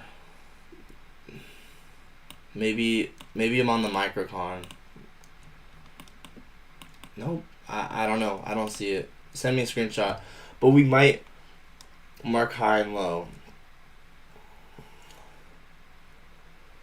Send me a screenshot because I don't see it. I don't see any inside bar. But guys, we are rejecting the first one for value gap. Guys, we got to lock in here because we might actually get this. I'm gonna take this Phoenix here.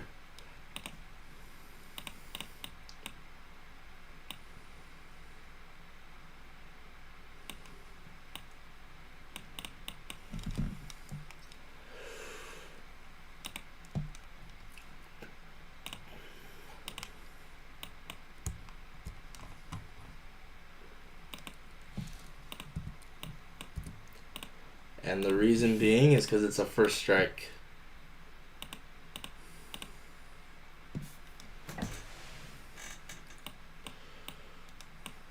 Order filled. How did I get filled? How did I get filled, bro? It like teleported to my entry.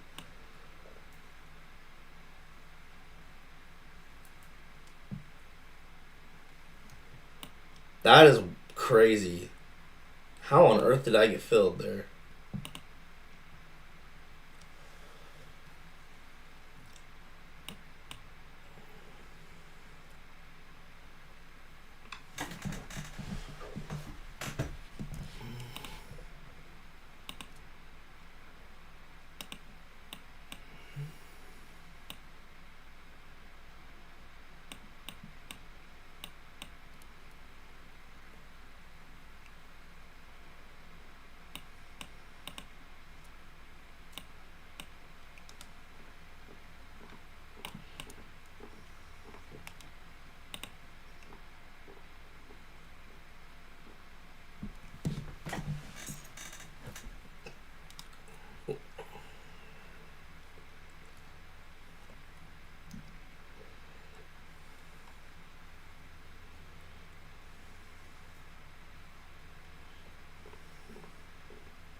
So basically I'm taking a Phoenix that is also a first strike.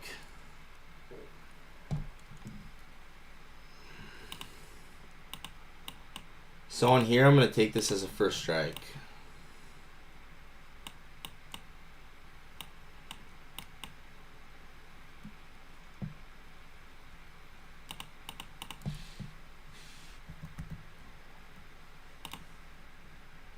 Ooh, that was a perfect entry. That's a perfect entry. I hope this hits. I hope this hits. That was like a perfect entry, so this better hit.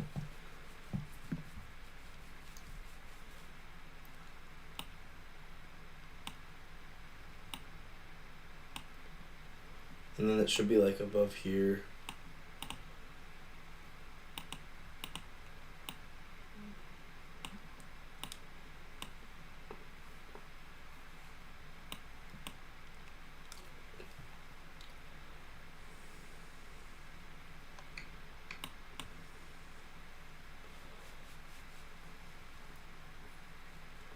That was like a perfect entry.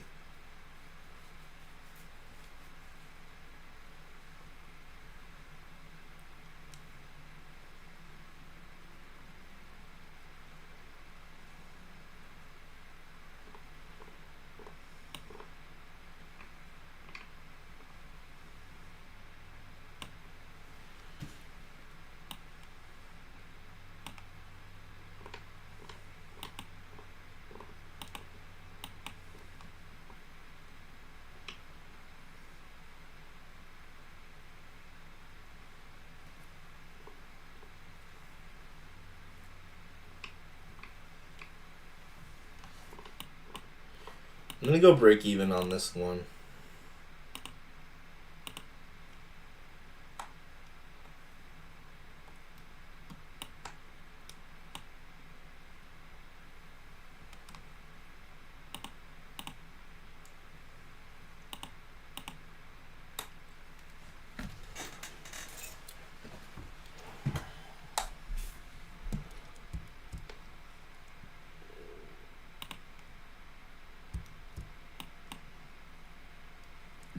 Do you use 15-second for entry always?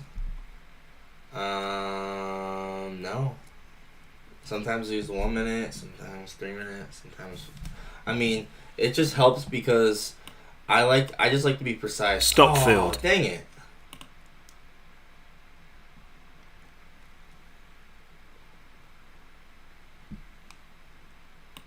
So that would have got stopped out.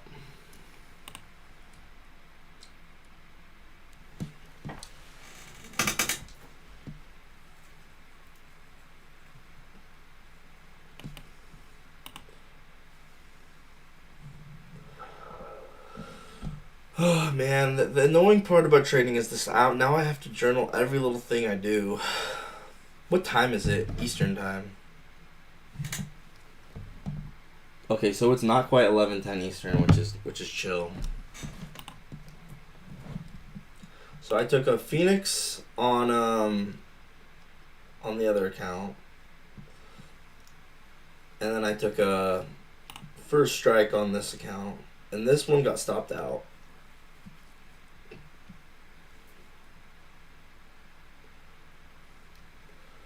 So first presented for value gap, right? So we have the first presented for value gap. Back tested it.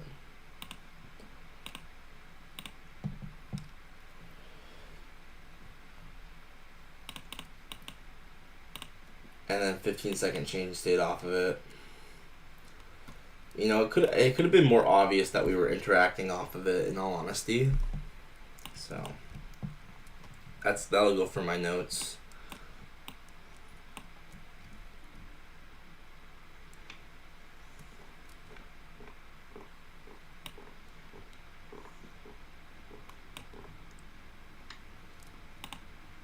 Alright, it's kind of consolidating, honestly. We're getting a lot of consolidation.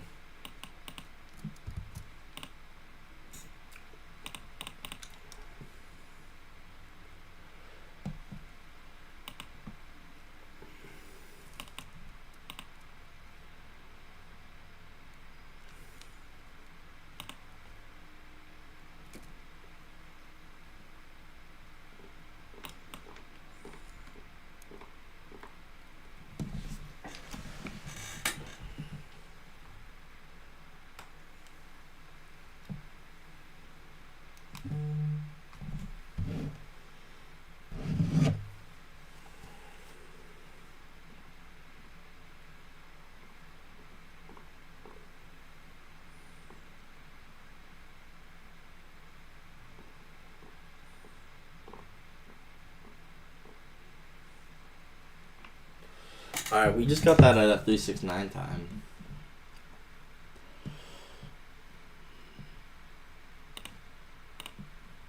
Mainly just annoyed because I have to, every time I take a trade, I technically have to journal it, which is why that is the only annoying thing.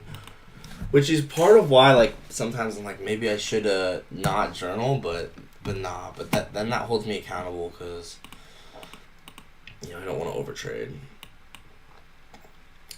For the person who asked, do I always use 15-second always? The big reason why is when I'm trading on personal, I need to basically enter with 1 micro, and in order to do that on personal, pretty much have to use the 15-second chart a lot of the time. That's a big reason why.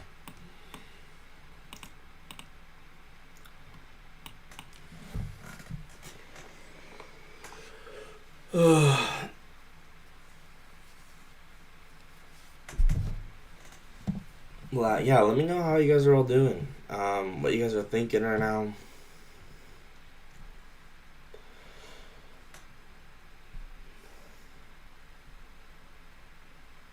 Still 3 watching. That's nice.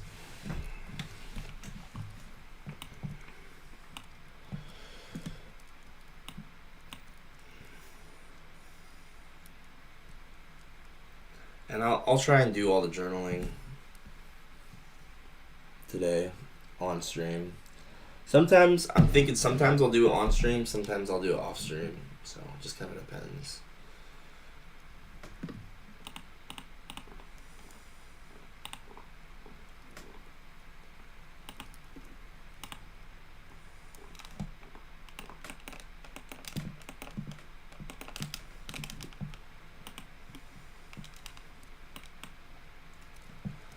And another thing I'm realizing is I will be journaling all sim and demo trades and all live trades in the same journal. So basically saying I'm treating all trades as if they're all important is what I'm saying. Regardless if they're sim or demo.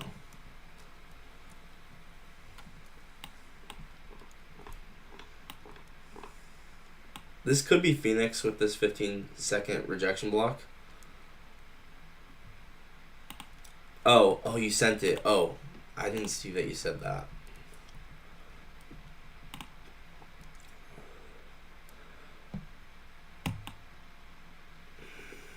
Oh, Mark Candle is both the inside bar and outside bar. How are you using the inside bar? I don't understand. I thought it was when the inside bar broke the high. I thought that you go like, for instance, this inside bar broke the high. How are you able to? What are you using this for? Because I thought it was when you break the high, then you go 2 projections up. When you break the low, you go 2 projections down. This candle takes both the high and the low of the inside bar. So how do you, like, use that? I don't understand.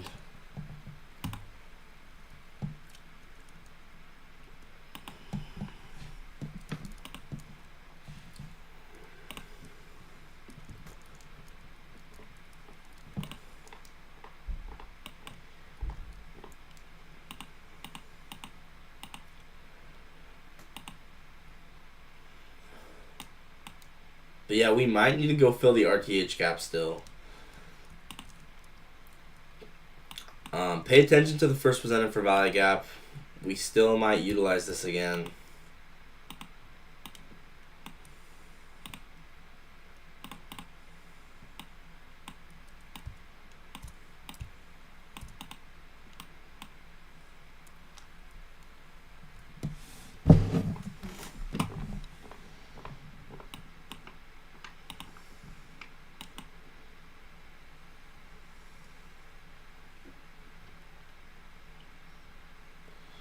Fake break out CES. Well, I might be a little confused out here, but that's okay.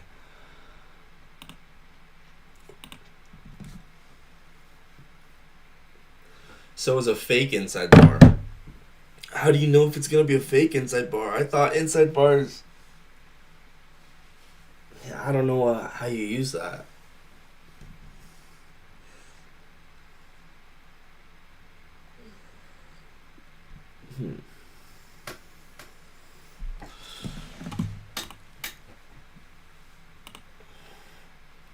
We're definitely consolidating right now, so.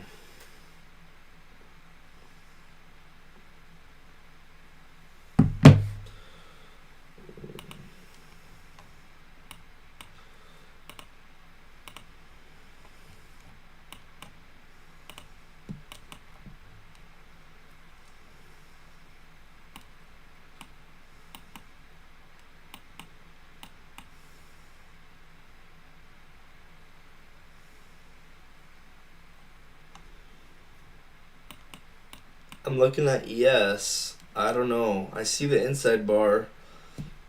All I see is this candle takes the high and the low of the inside bar, and I have no idea what that means. And it looks the same as NQ, so I don't know.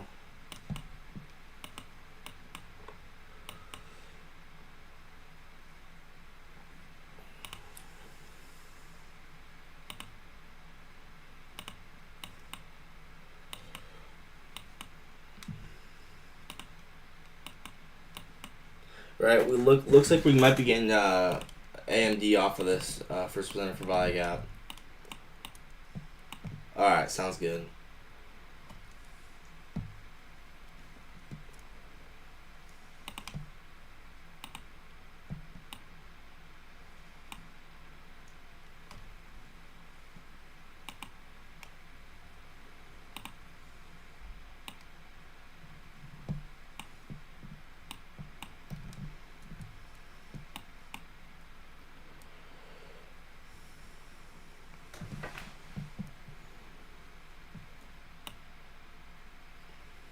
I don't know if this is that good of a trade. I'm not gonna lie. I'm gonna get rid of it.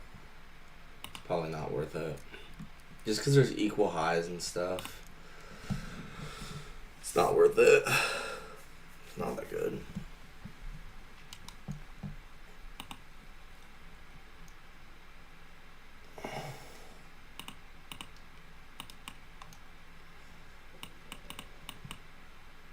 We might just be continuing higher because this did inverse to the upside.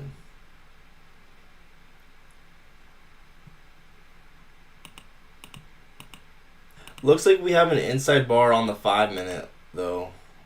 I mean, the 5 minute inside bar, we did take the high of it up here, so I don't know. Javier, what does it mean when, look at this, the 5 minute inside bar, we take the high of it right there. What does that mean?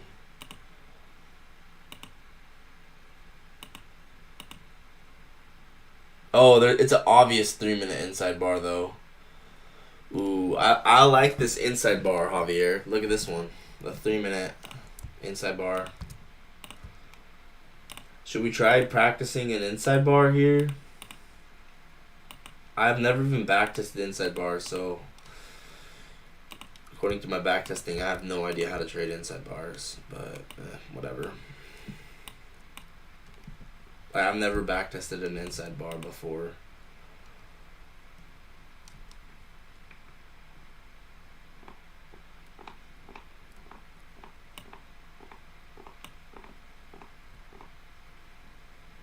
So right as soon as we break the high, Javier, then we go up. Then we enter long on the inside bar. Is that right?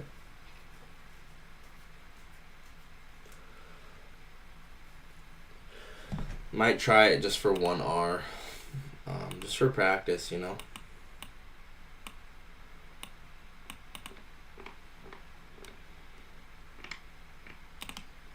Only thing is, yeah, I'm barely going to be able to do one con. Probably won't be able to. I'll have to go like this.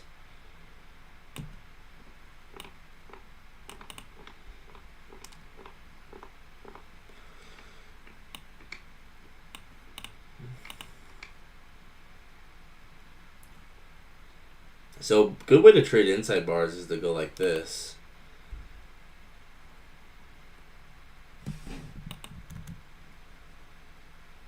Put a buy stop right there.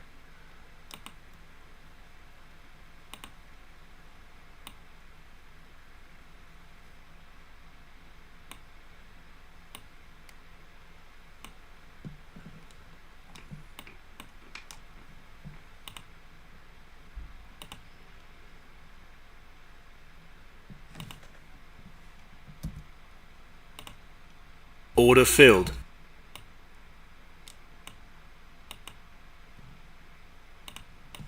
Dang, inside bars are actually kind of nice, dude.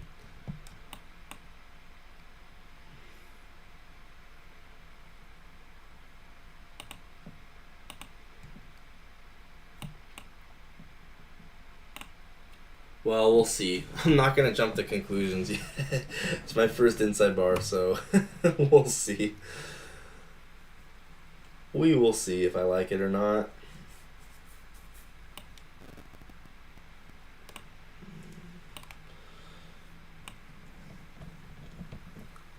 And that's exactly how you trade it, right? You basically put a buy stop at the end of it. Is that right, Javier? Right, as soon as it breaks the high, you enter long, right? Oh, yes, but from what FA said, the lower time frame, the more candles you need inside the range of the bar. Send a screenshot. Oh.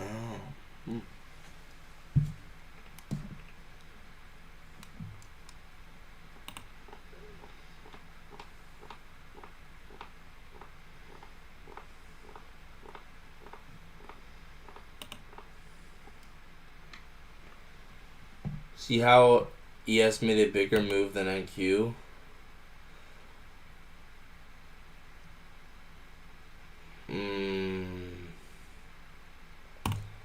So it's a fake inside bar?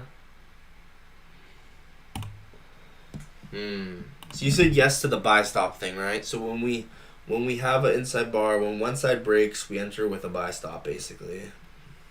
Or once, literally, right as soon as that high gets taken, it's like you're literally entering right there. You don't need a candle close. You just need that old high to get taken. Pretty sure.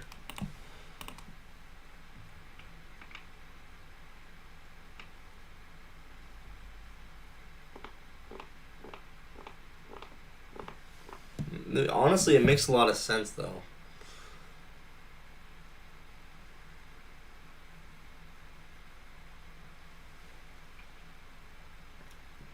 The breakout itself is a fake break. So, yeah, it's a confusing situation for me because the inside bar, we take the high and the low of it. I'm not gonna lie, it's kind of confusing, bro.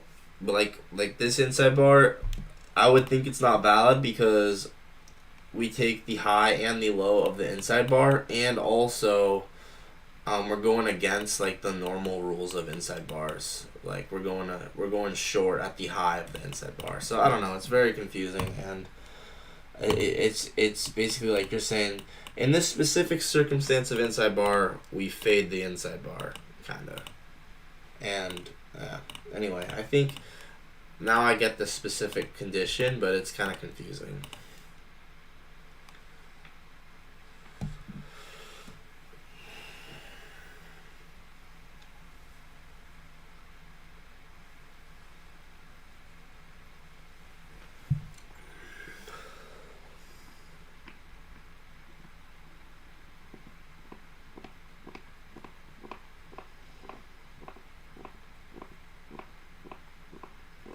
Hey, there we go. Inside bar playing out here. You think you should go stop to break even? Or is that not necessary?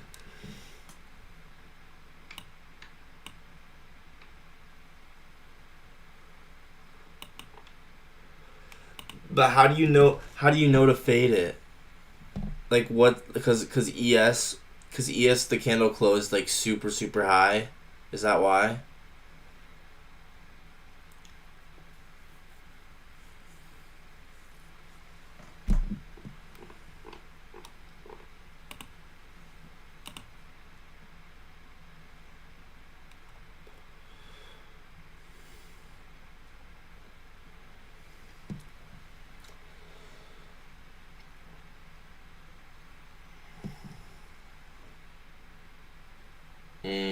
I see.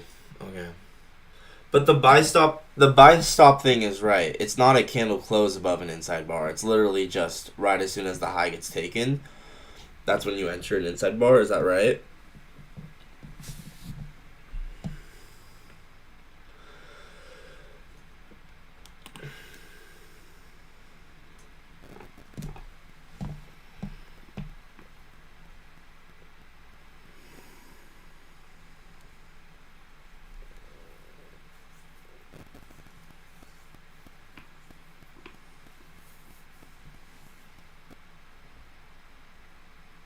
And then in 10 minutes, I will journal all the trades I took. Okay, good. That's good. That's good. Okay, I'm going to make a video on inside bars pretty soon at some point. But we'll see. Hey, I got a sub. Let's go. Yeah, I'll make a video on inside bars at some point.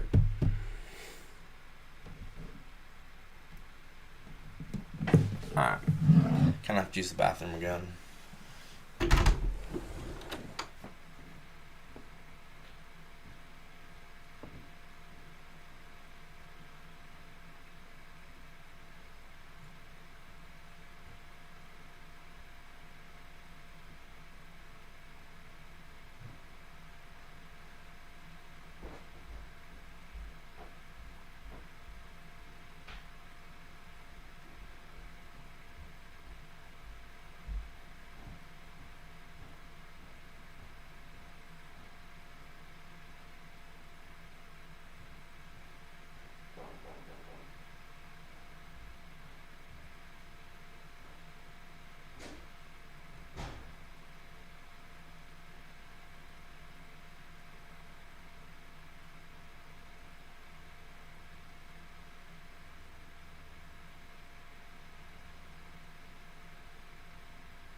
Hey, there we go. It's going up.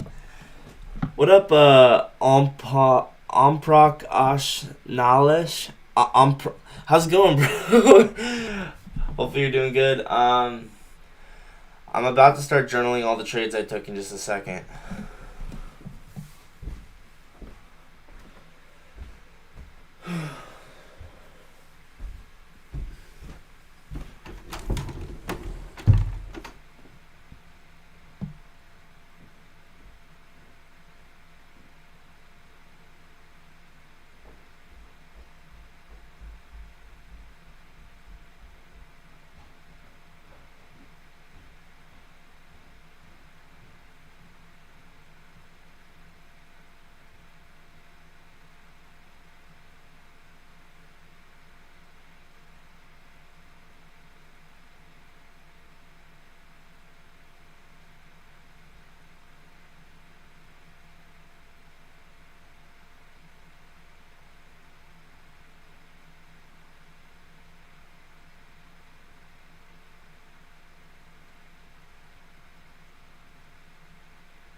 Let's see how this is doing. Yo, it's up halfway up there. Jake, are you doing anything fun after the rest of the day after the market closes? Just hanging with the fam. My mom wants to go get something from. We have to go on a drive to go get it, so I might go with her to do that. And yeah, I should do something fun. I have an issue. This is my dad. My dad tells me this all the time. He's like, you gotta do other things that are fun besides obsess. Like, you gotta have a balance. And I've talked about that in some of my videos, but I gotta work on it,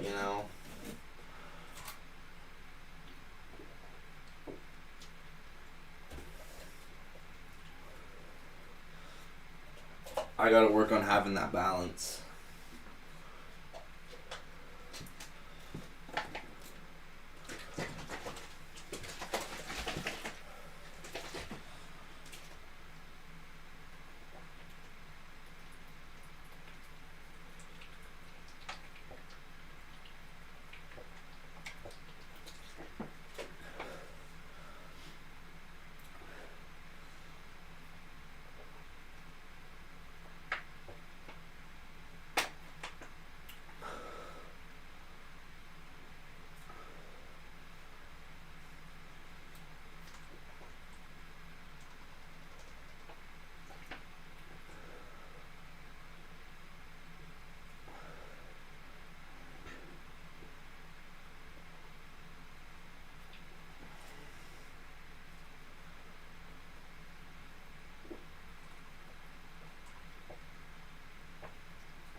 Oh, inside bar.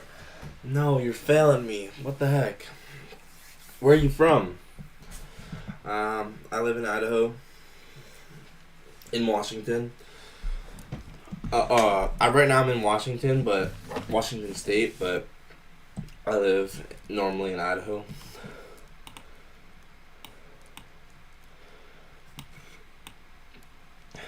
Yeah, maybe I don't like inside bars that much. I don't know, man. I don't know about inside bars. Maybe it's just not for me. I don't know. Or maybe I just haven't back tested them enough, honestly.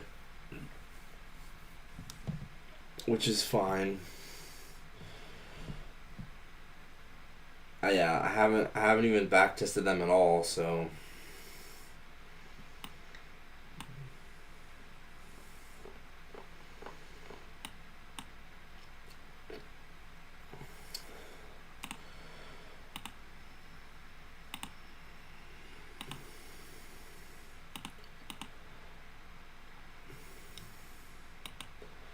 all right, is it 11:10? It's 11:10 Eastern, so I'm gonna go ahead and start journaling trades here. So there's a lot of trades today that I gotta mark out. A lot of trades. Your trading experience here. I've been trading for 2.5 years.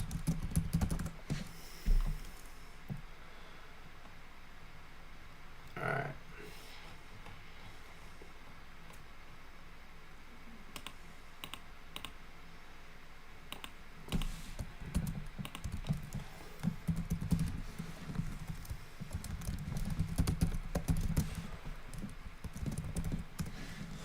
Alright, so I'm gonna be journaling now from now on, so feel free to watch if you want, but it's gonna be just me journaling now at this point.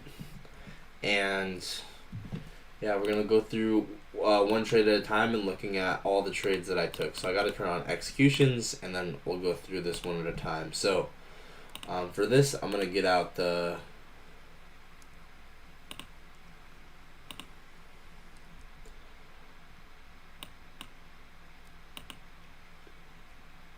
backtesting all three assets thing.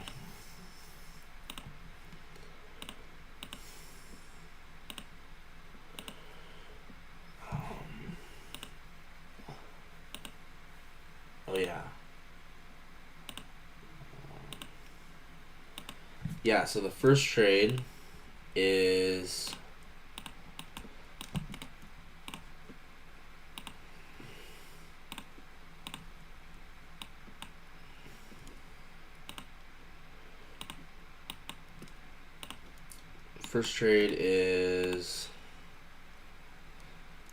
and I do want to get in the habit of doing this every single day because I think it's important.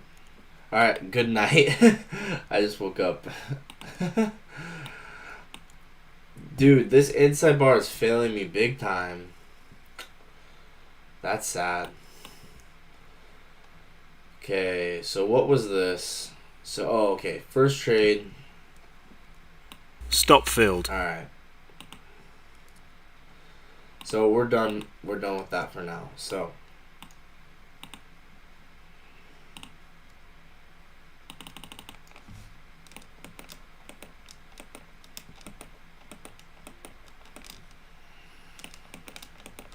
Alright, exit. That inside bar sucked. Not trying to hate on inside bar. That I haven't backtested them enough. I don't know. Maybe I obviously I just need to understand how they work. You know. Okay. There are no open positions, and there's no working orders. Okay.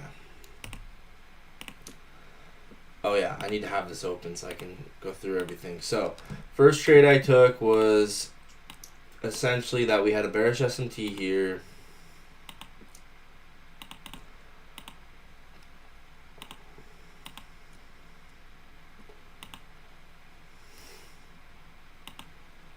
And the higher time frame inversed, so we had a 5-minute BPR. And then a 30-second change in state. So I went like this, and I said, okay, 5-minute BPR, 30-second change in state. We obviously have these low resistance lows that might want to get drawn to eventually. And you can see they did. They did get drawn to, but not until market open. So, alright. So this is kind of what I wanted. Time and price were not yet aligned.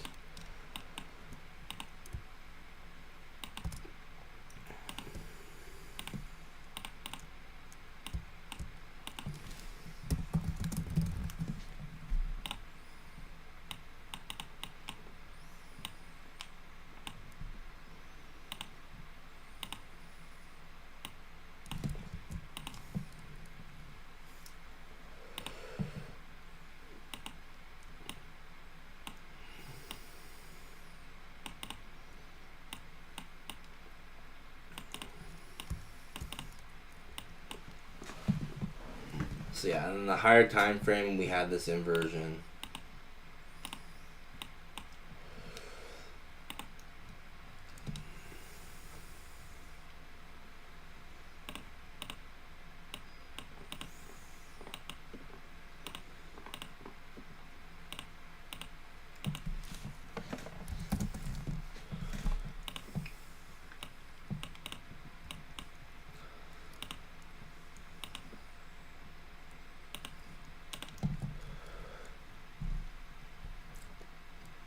Okay, so what do we learn from this trade, guys? We need to learn something. I think the main thing is time and price weren't aligned, and that's mainly it, honestly. What up, Anu Creative Kitchen? How's it going?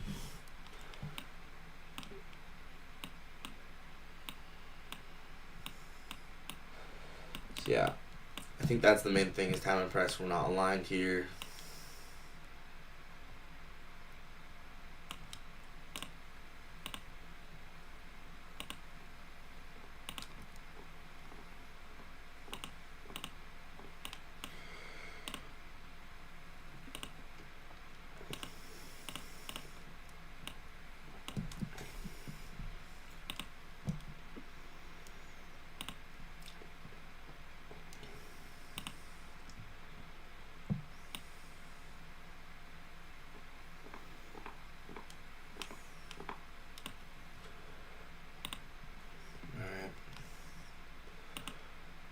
Are you trading on fundeds? No, right now I'm just trading on sim and personal. Okay, so flow state. Alright, let's put some notes in here. So, I had the draw on liquidity right. We wanted to go right to that LLR resting above the new day opening gap. Time and price were not yet aligned to go there, however. Even with the higher time frame inversion on the 5-minute, time and price were not yet aligned. Be more thoughtful of this in the future.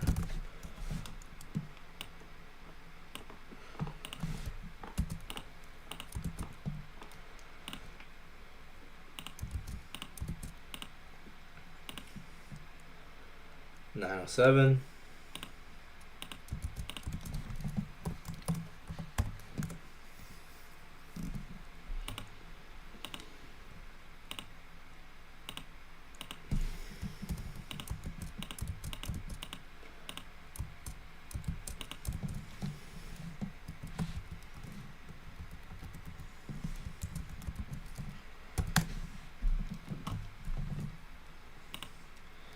Why don't you just use one model, or are you just collecting data? I feel like sticking to one model would be better and wouldn't overthink. Because it's all just liquidity. I mean, at the end of the day, these are just different entries. Like, once again, I get the traditional opinion. Like, you have to have one entry type, but it's not the entry type doesn't matter. It's about understanding the draw on liquidity and then entering to get onside with AMD to target the draw on liquidity. I mean, I understand how these markets move. It doesn't care about your model. It cares about what highs and lows are in the market and time and price and whether we're aligned to go run the draw on liquidity. Once again, I'm just gonna. That's just not in my belief system about the market. The market doesn't care about one specific model. I mean, that's crazy. Like, it's not going to care whether the market does an inversion for value gap, a change state delivery. Bro, my trading style is fine. So, everyone tells me that. It's just not what I believe about the market.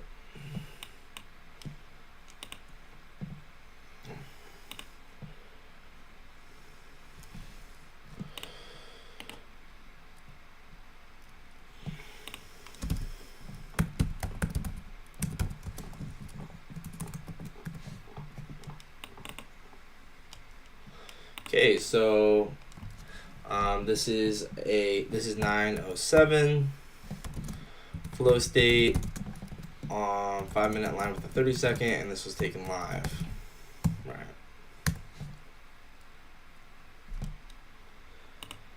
Exactly.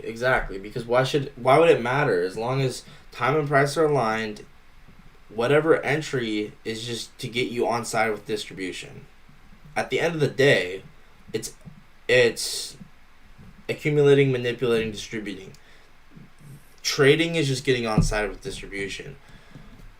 Why would you limit yourself to getting on side with distribution? Why would you ever limit yourself? That's so pointless.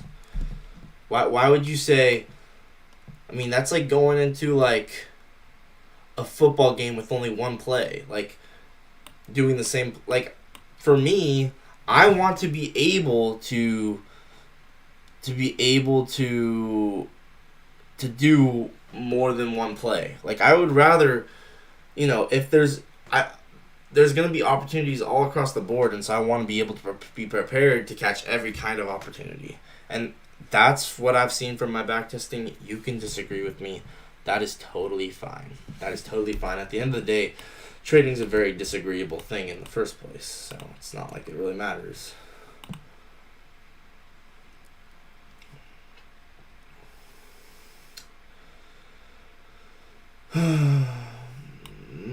So what happened here?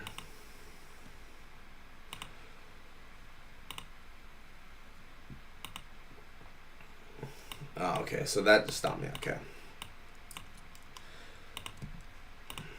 So what was the next one?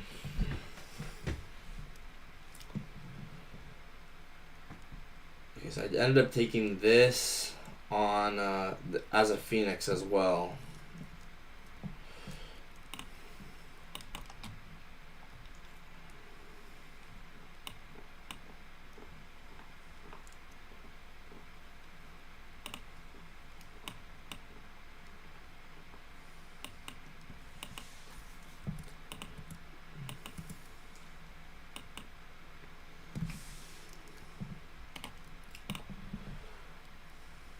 Now that makes sense, actually. So I ended up trying this as a Phoenix.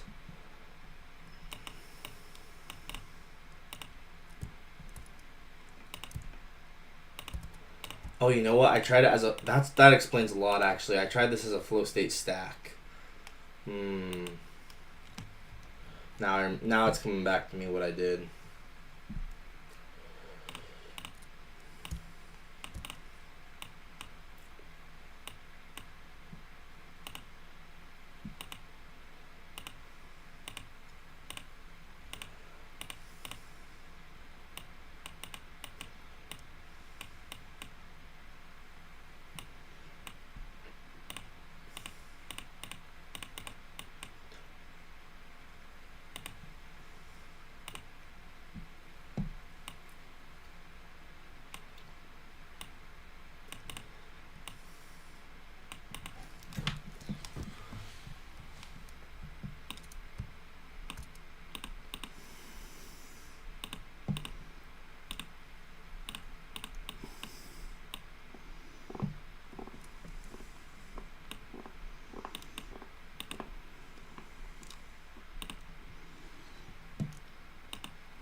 $9.13.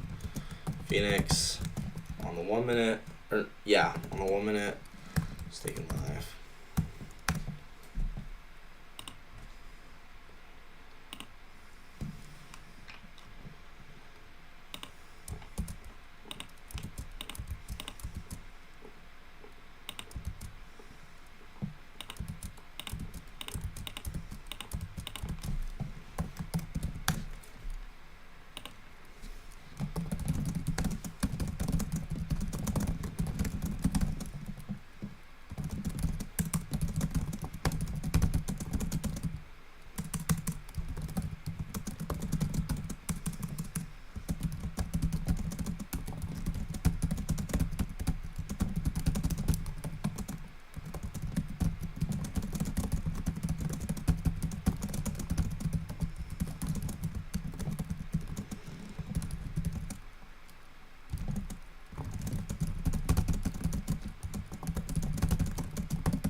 I might actually just call all flow state, including flow state stacks, just flow state.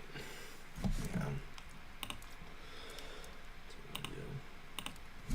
I'm gonna put that in my phone.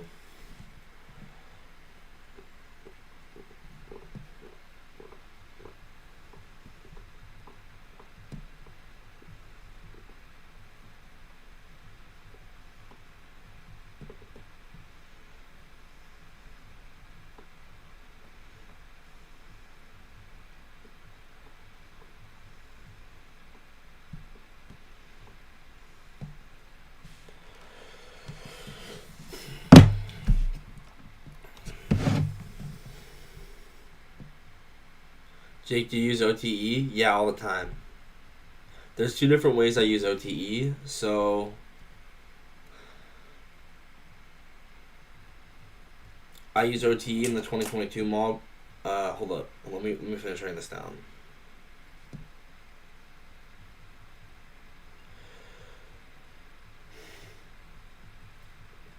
Yeah, so there's two different ways I use OTE. So,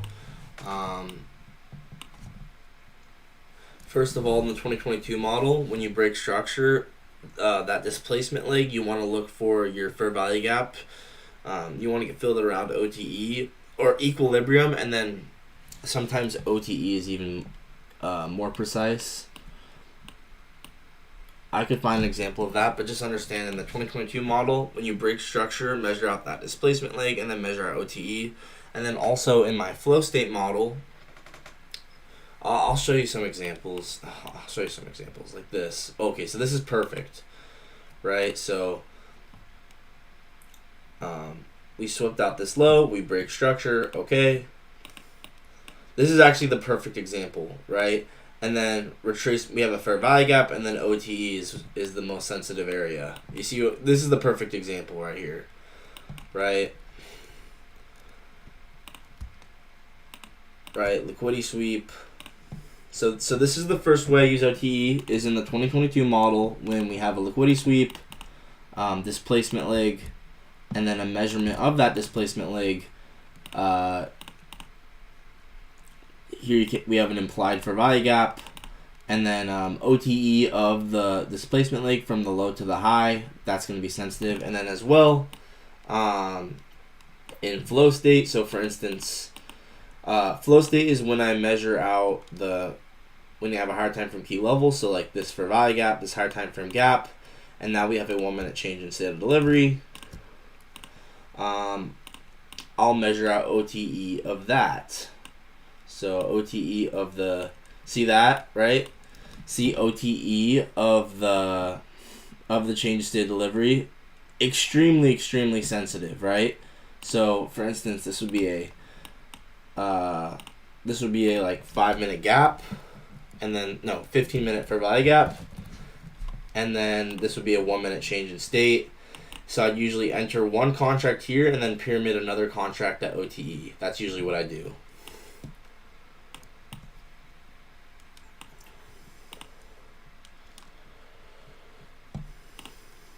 So like this, entry, and then another entry, and then up 4 projections, and we even continue up to 8 projections.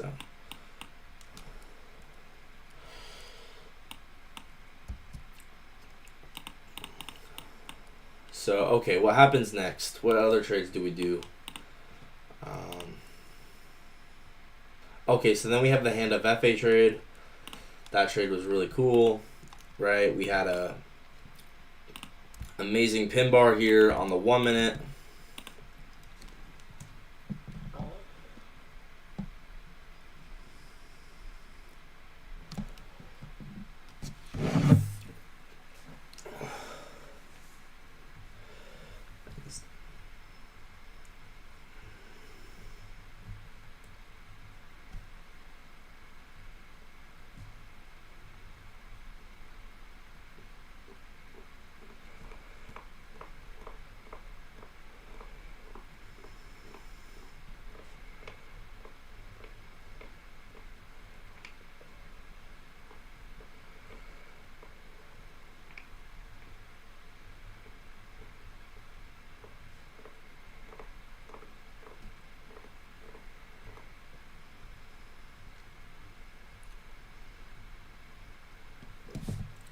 Alright, so here's the pin bar. Okay, this trade was really nice.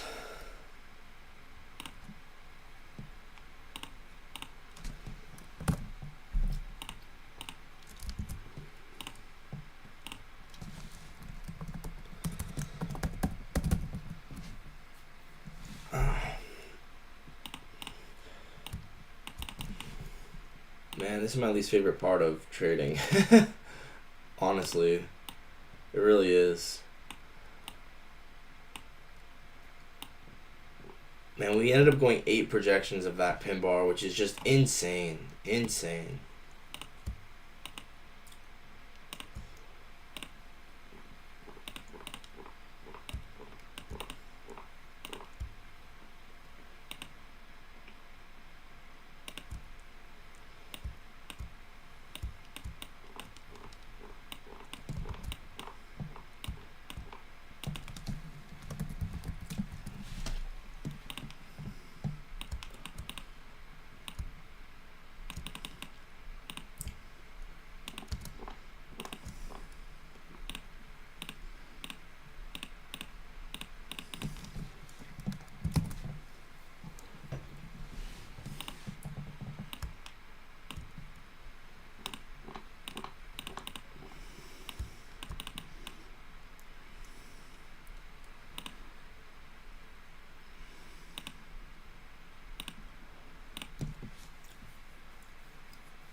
Just beautiful. Let's get rid of this for a second.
And this was actually a PSP as well.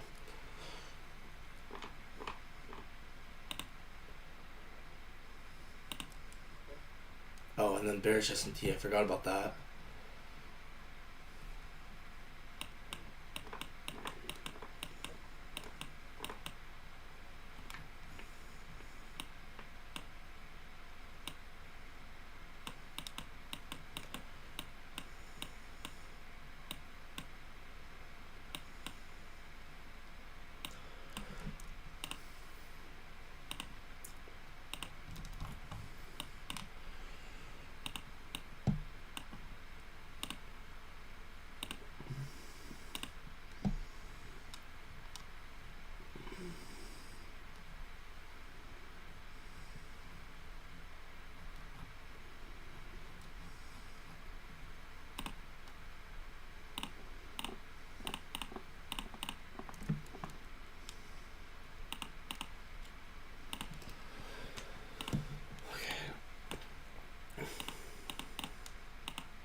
Alright, that was clean.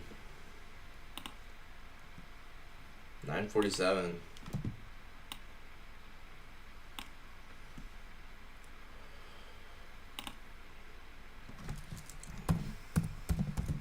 Pin bar on the 1 minute. No, this was actually a Hand of FA. 1 minute. I took this live.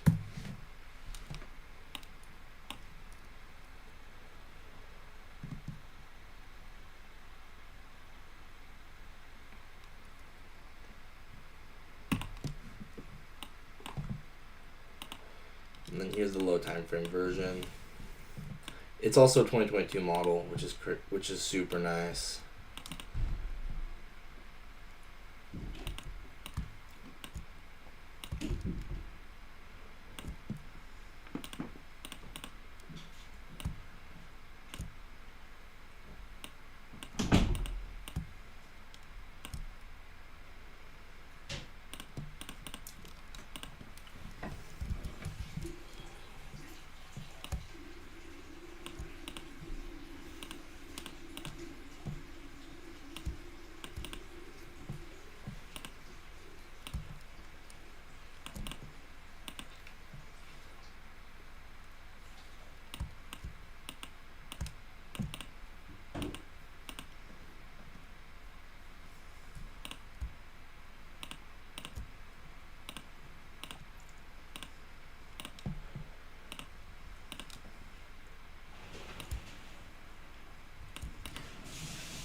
Actually, I'm going to refer to these as stack. So anytime I take a stack, I change my mind. I'm going to refer to them as stack.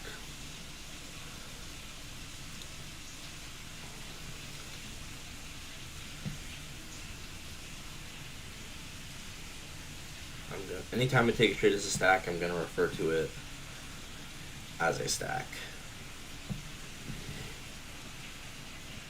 Alright, so this is actually a flow state stack. Alright, so this one was a win. I think this was like a 300% return because I took off. I went one at 2R and then one at 4R. And beautiful trade, just beautiful. I could have even held it for further. And this was a hand of FA trade. We need to change the color on this. What color should we use for hand of FA?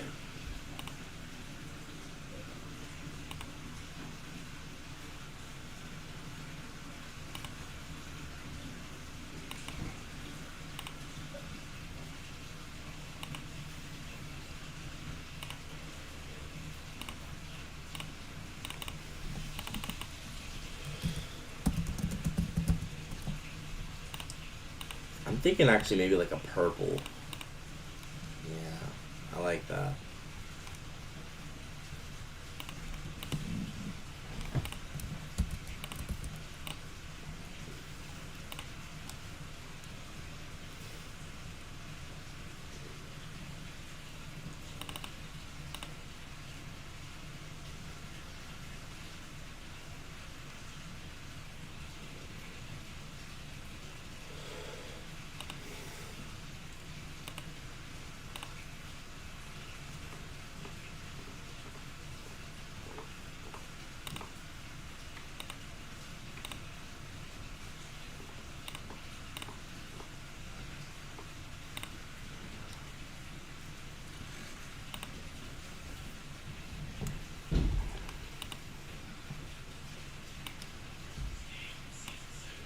Alright, so there we go. N-Dog was also a Pin Bar was also a PSP.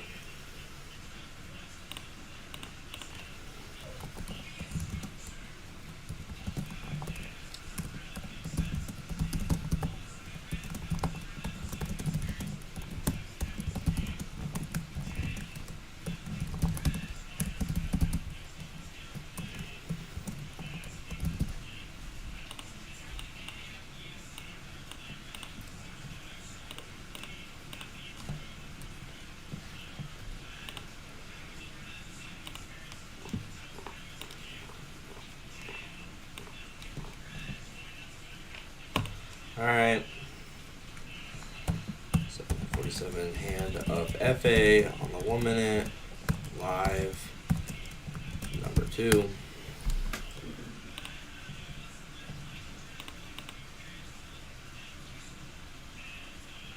What time is this at?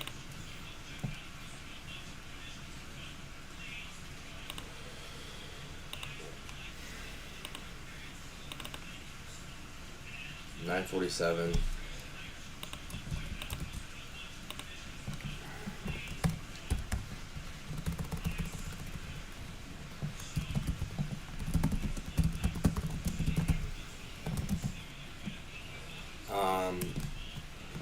The pin bar was super obvious. Off the N-Dog, the pin bar was also a PSP. It was going into the macro.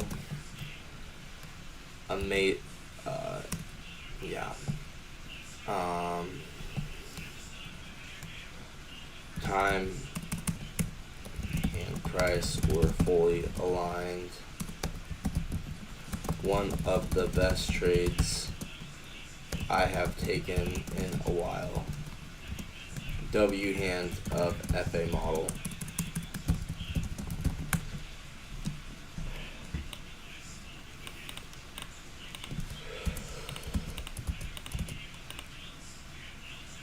And then we'll show it on the low time frame.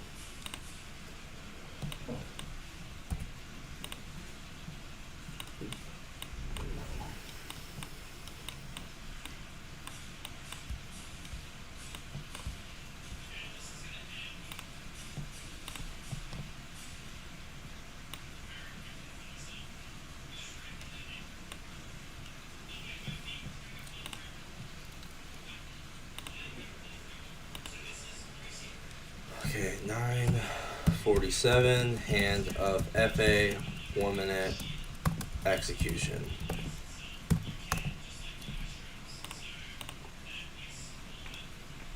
Alright. Then what happened next? What was my next trade? My next trade was... I had one trade where I went long here. Yes. I took a long at...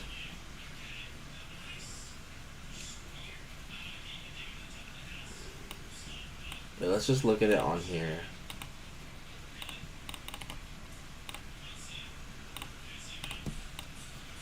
Yeah, I took a long here at 10:14 on the retest of the change in state. So I think the logic behind this was we had, let's see, there might have been a new day opening gap there. Nah, bro, there wasn't any additional confluences, honestly. It was just kind of...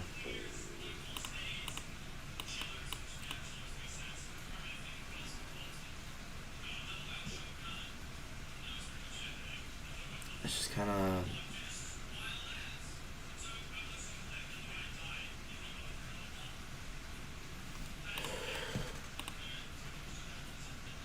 I think it was just a... Maybe like a 5 minute, 30 second. That's what it was, huh?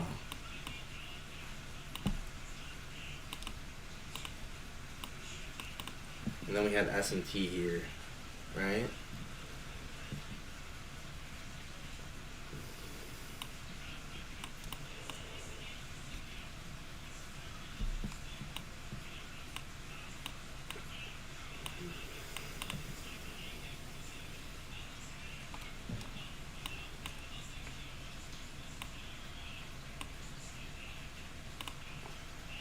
Would you rather have a son that was a pro athlete or a pro trader? I'd be proud of my son either way, bro. Honestly, the thing about it is I don't need, my kids are going to be their own people. I mean, if I have kids, I don't know. But they're going to be their own people. Like, I'm going to let them be whoever they are. Like, if my kid wants to, like, for instance, like, they're gonna like what they like. I'm not here to tell them what to like. It's just, I don't know. That's just me.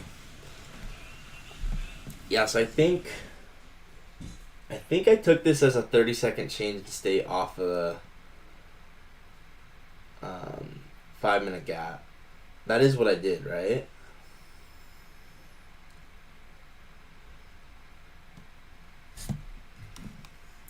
Yeah, that was a little premature.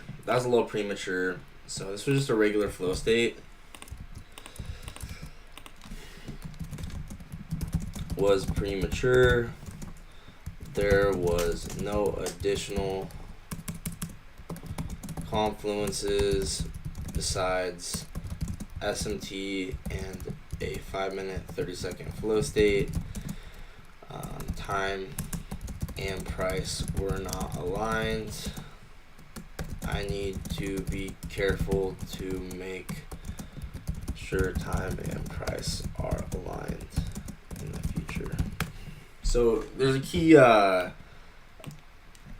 theme that keeps repeating, which is time and price. Time and price need to be aligned. So you can see 10:14, we had not fully swept out this low yet, and then we get a trade afterwards.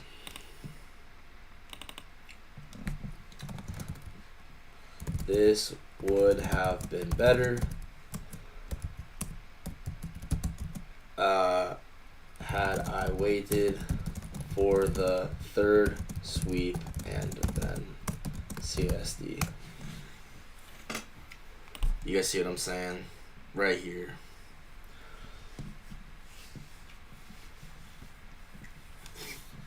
Anyway.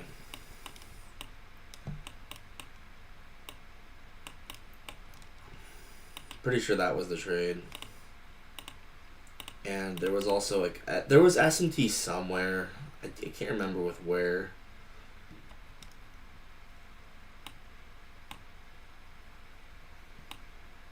feel like there was SMT somewhere.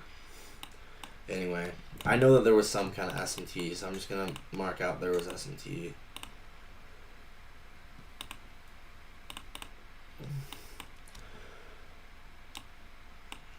You know, it was almost good. It's a little premature.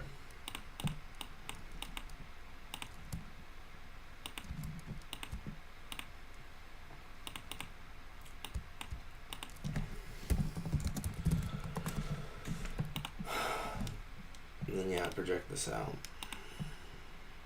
Or was this like a pin bar? It might have been a pin bar.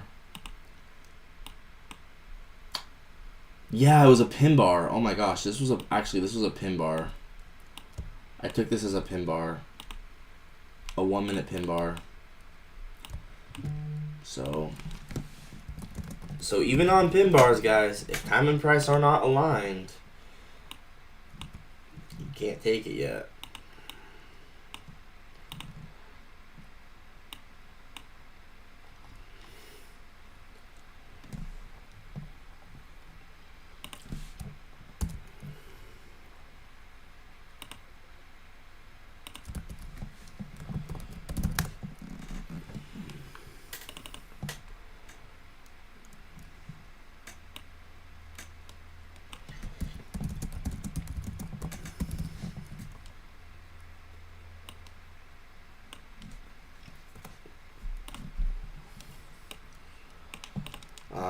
Post-trade approval, sure, but take again, no, because once again, time and price were not aligned.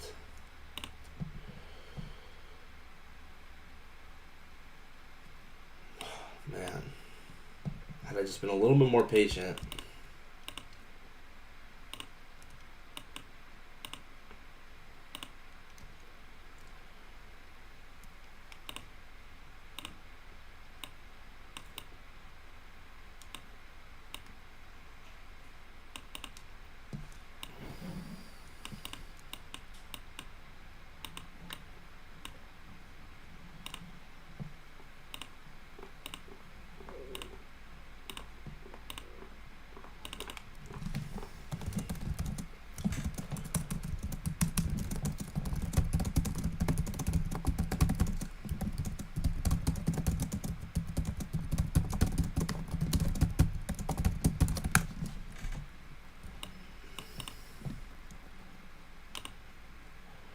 See why I don't like journaling?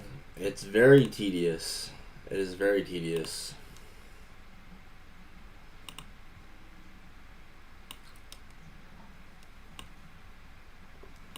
Oh my gosh.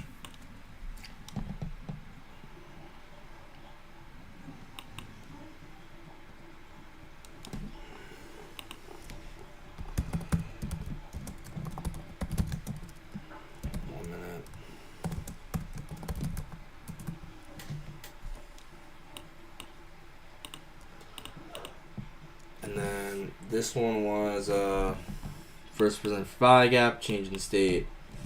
Pretty sure.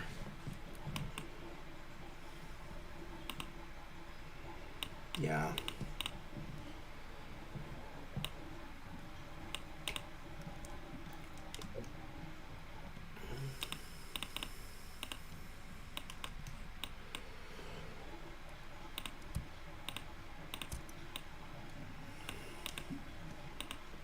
Once again, there's a key trend. It's not obvious enough.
Hey, what up, Javier?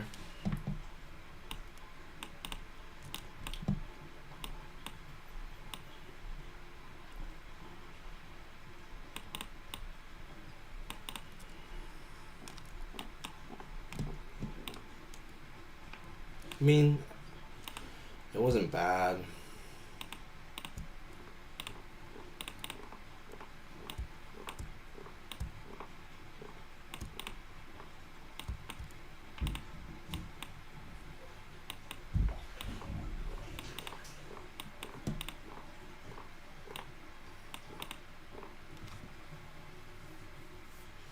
Okay, perfect.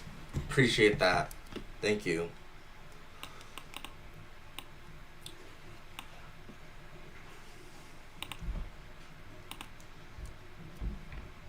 It's so tedious, man. This is why I'm debating whether it's even worth it to do this, but I don't know. Probably is.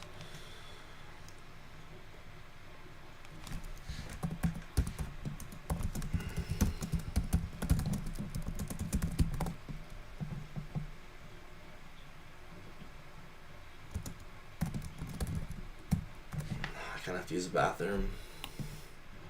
Yeah, let me go use the bathroom real quick so I can be more thoughtful here. Think with a clear mind.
All right. Yeah. So let's see. With this one,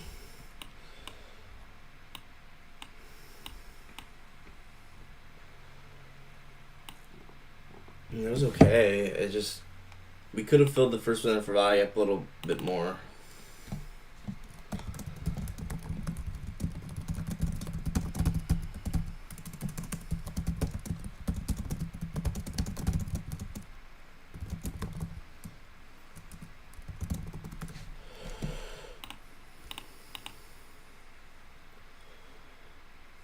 Did I save this one? Okay, and then the inside bar on the 3 minute. So, bang.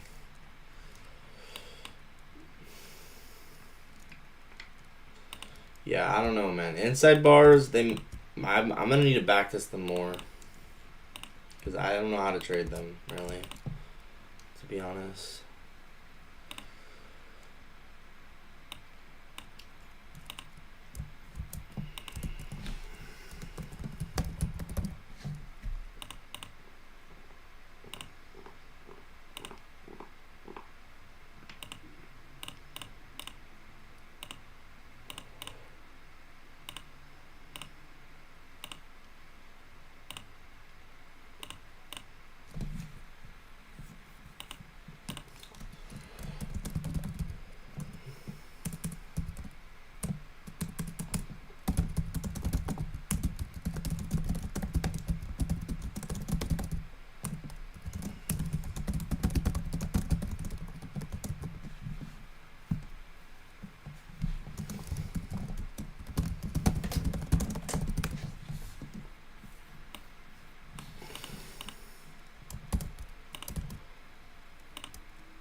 Hey, this was a 5-minute, 3-minute outside bar down here.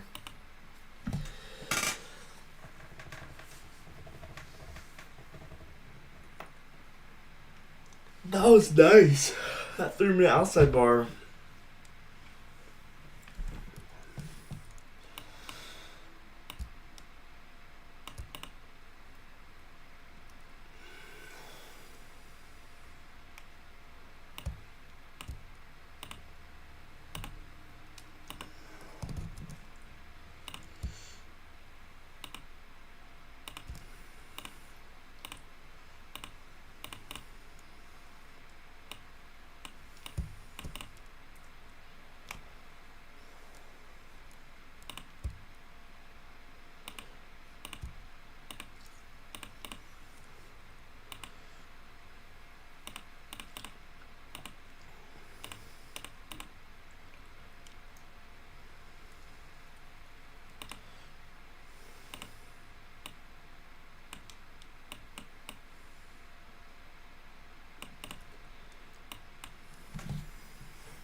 I'm getting tired of this.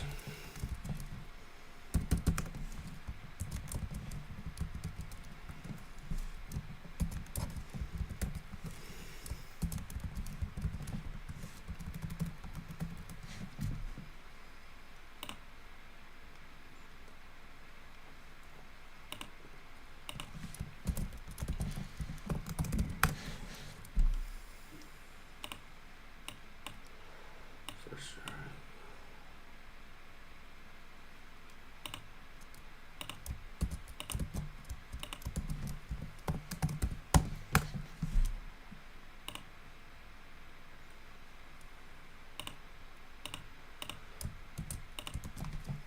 Yeah, my mind keeps going back and forth. Like, is it worth it to do all this journaling, or is it not? Like, I don't even know, man. Like, sometimes I'm like, maybe it is just a waste of time. I don't know. I really do not know. I really don't know. Let's just finish it.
This is so boring, but I gotta do it.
What? I don't know what was going on there, but okay.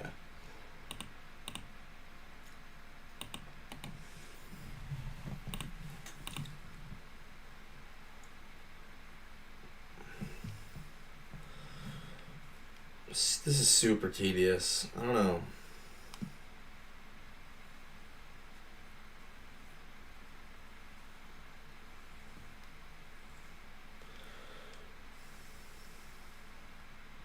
Hmm.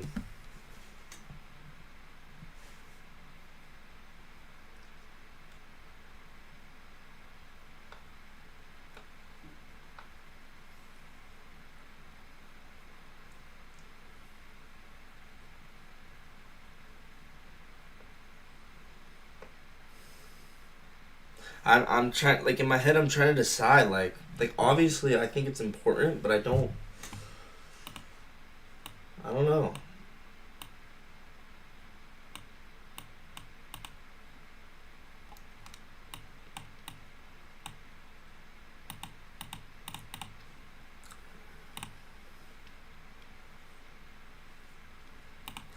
I guess I'm just gonna keep doing it for now.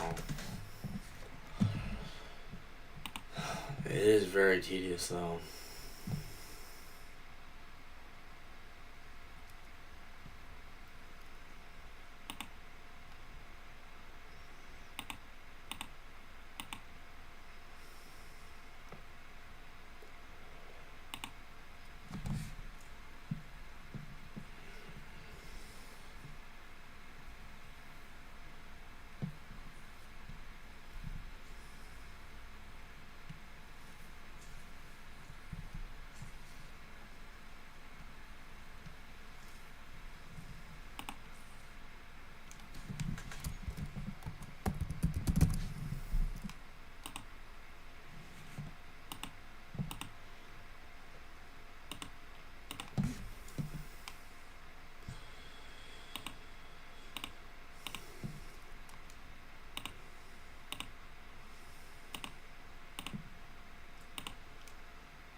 Mm,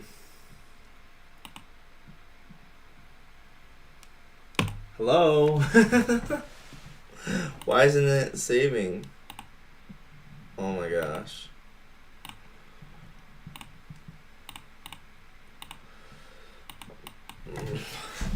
Yeah, I don't know, man. I don't know if it's worth it to use Reflect IQ because every single time I try and save it, it doesn't save. And I have to redo it. See, now it works, but I had to redo it. I just don't know if it's worth it.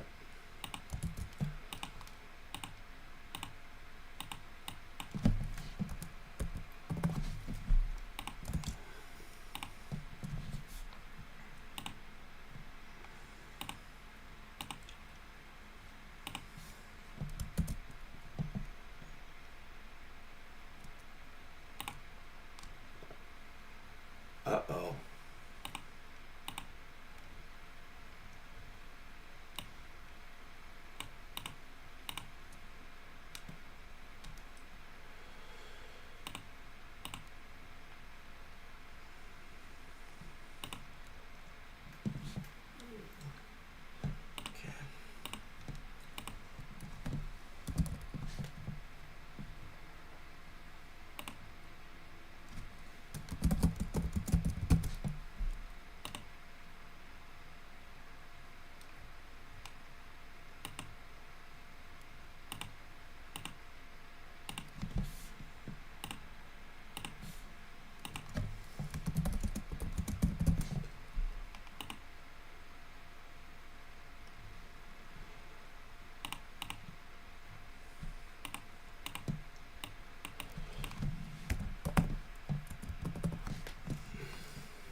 Alright, so now it's working again.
It's just interesting because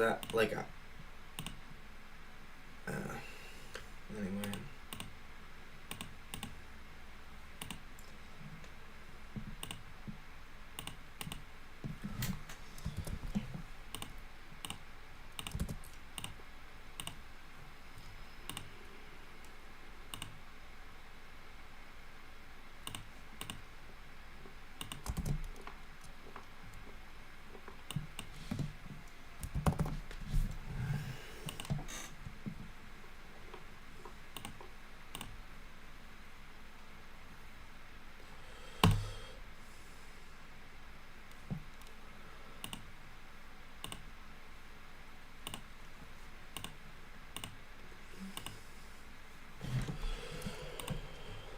Oh my gosh.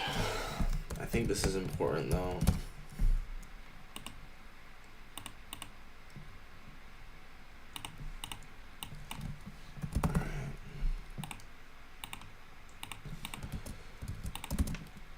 Alright, I'm done after this. I should be done.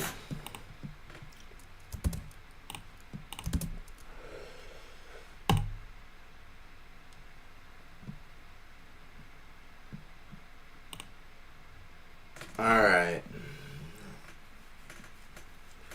Okay, I'm done now.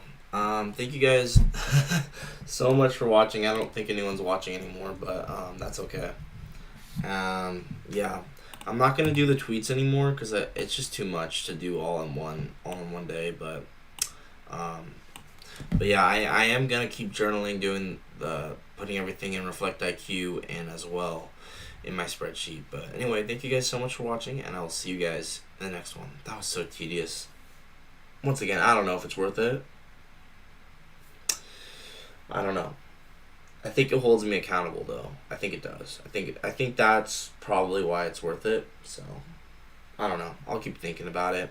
But I'm not gonna do the tweets anymore because it just gets too much. But yeah, thank you guys so much for watching. I'll see you guys later. Peace out.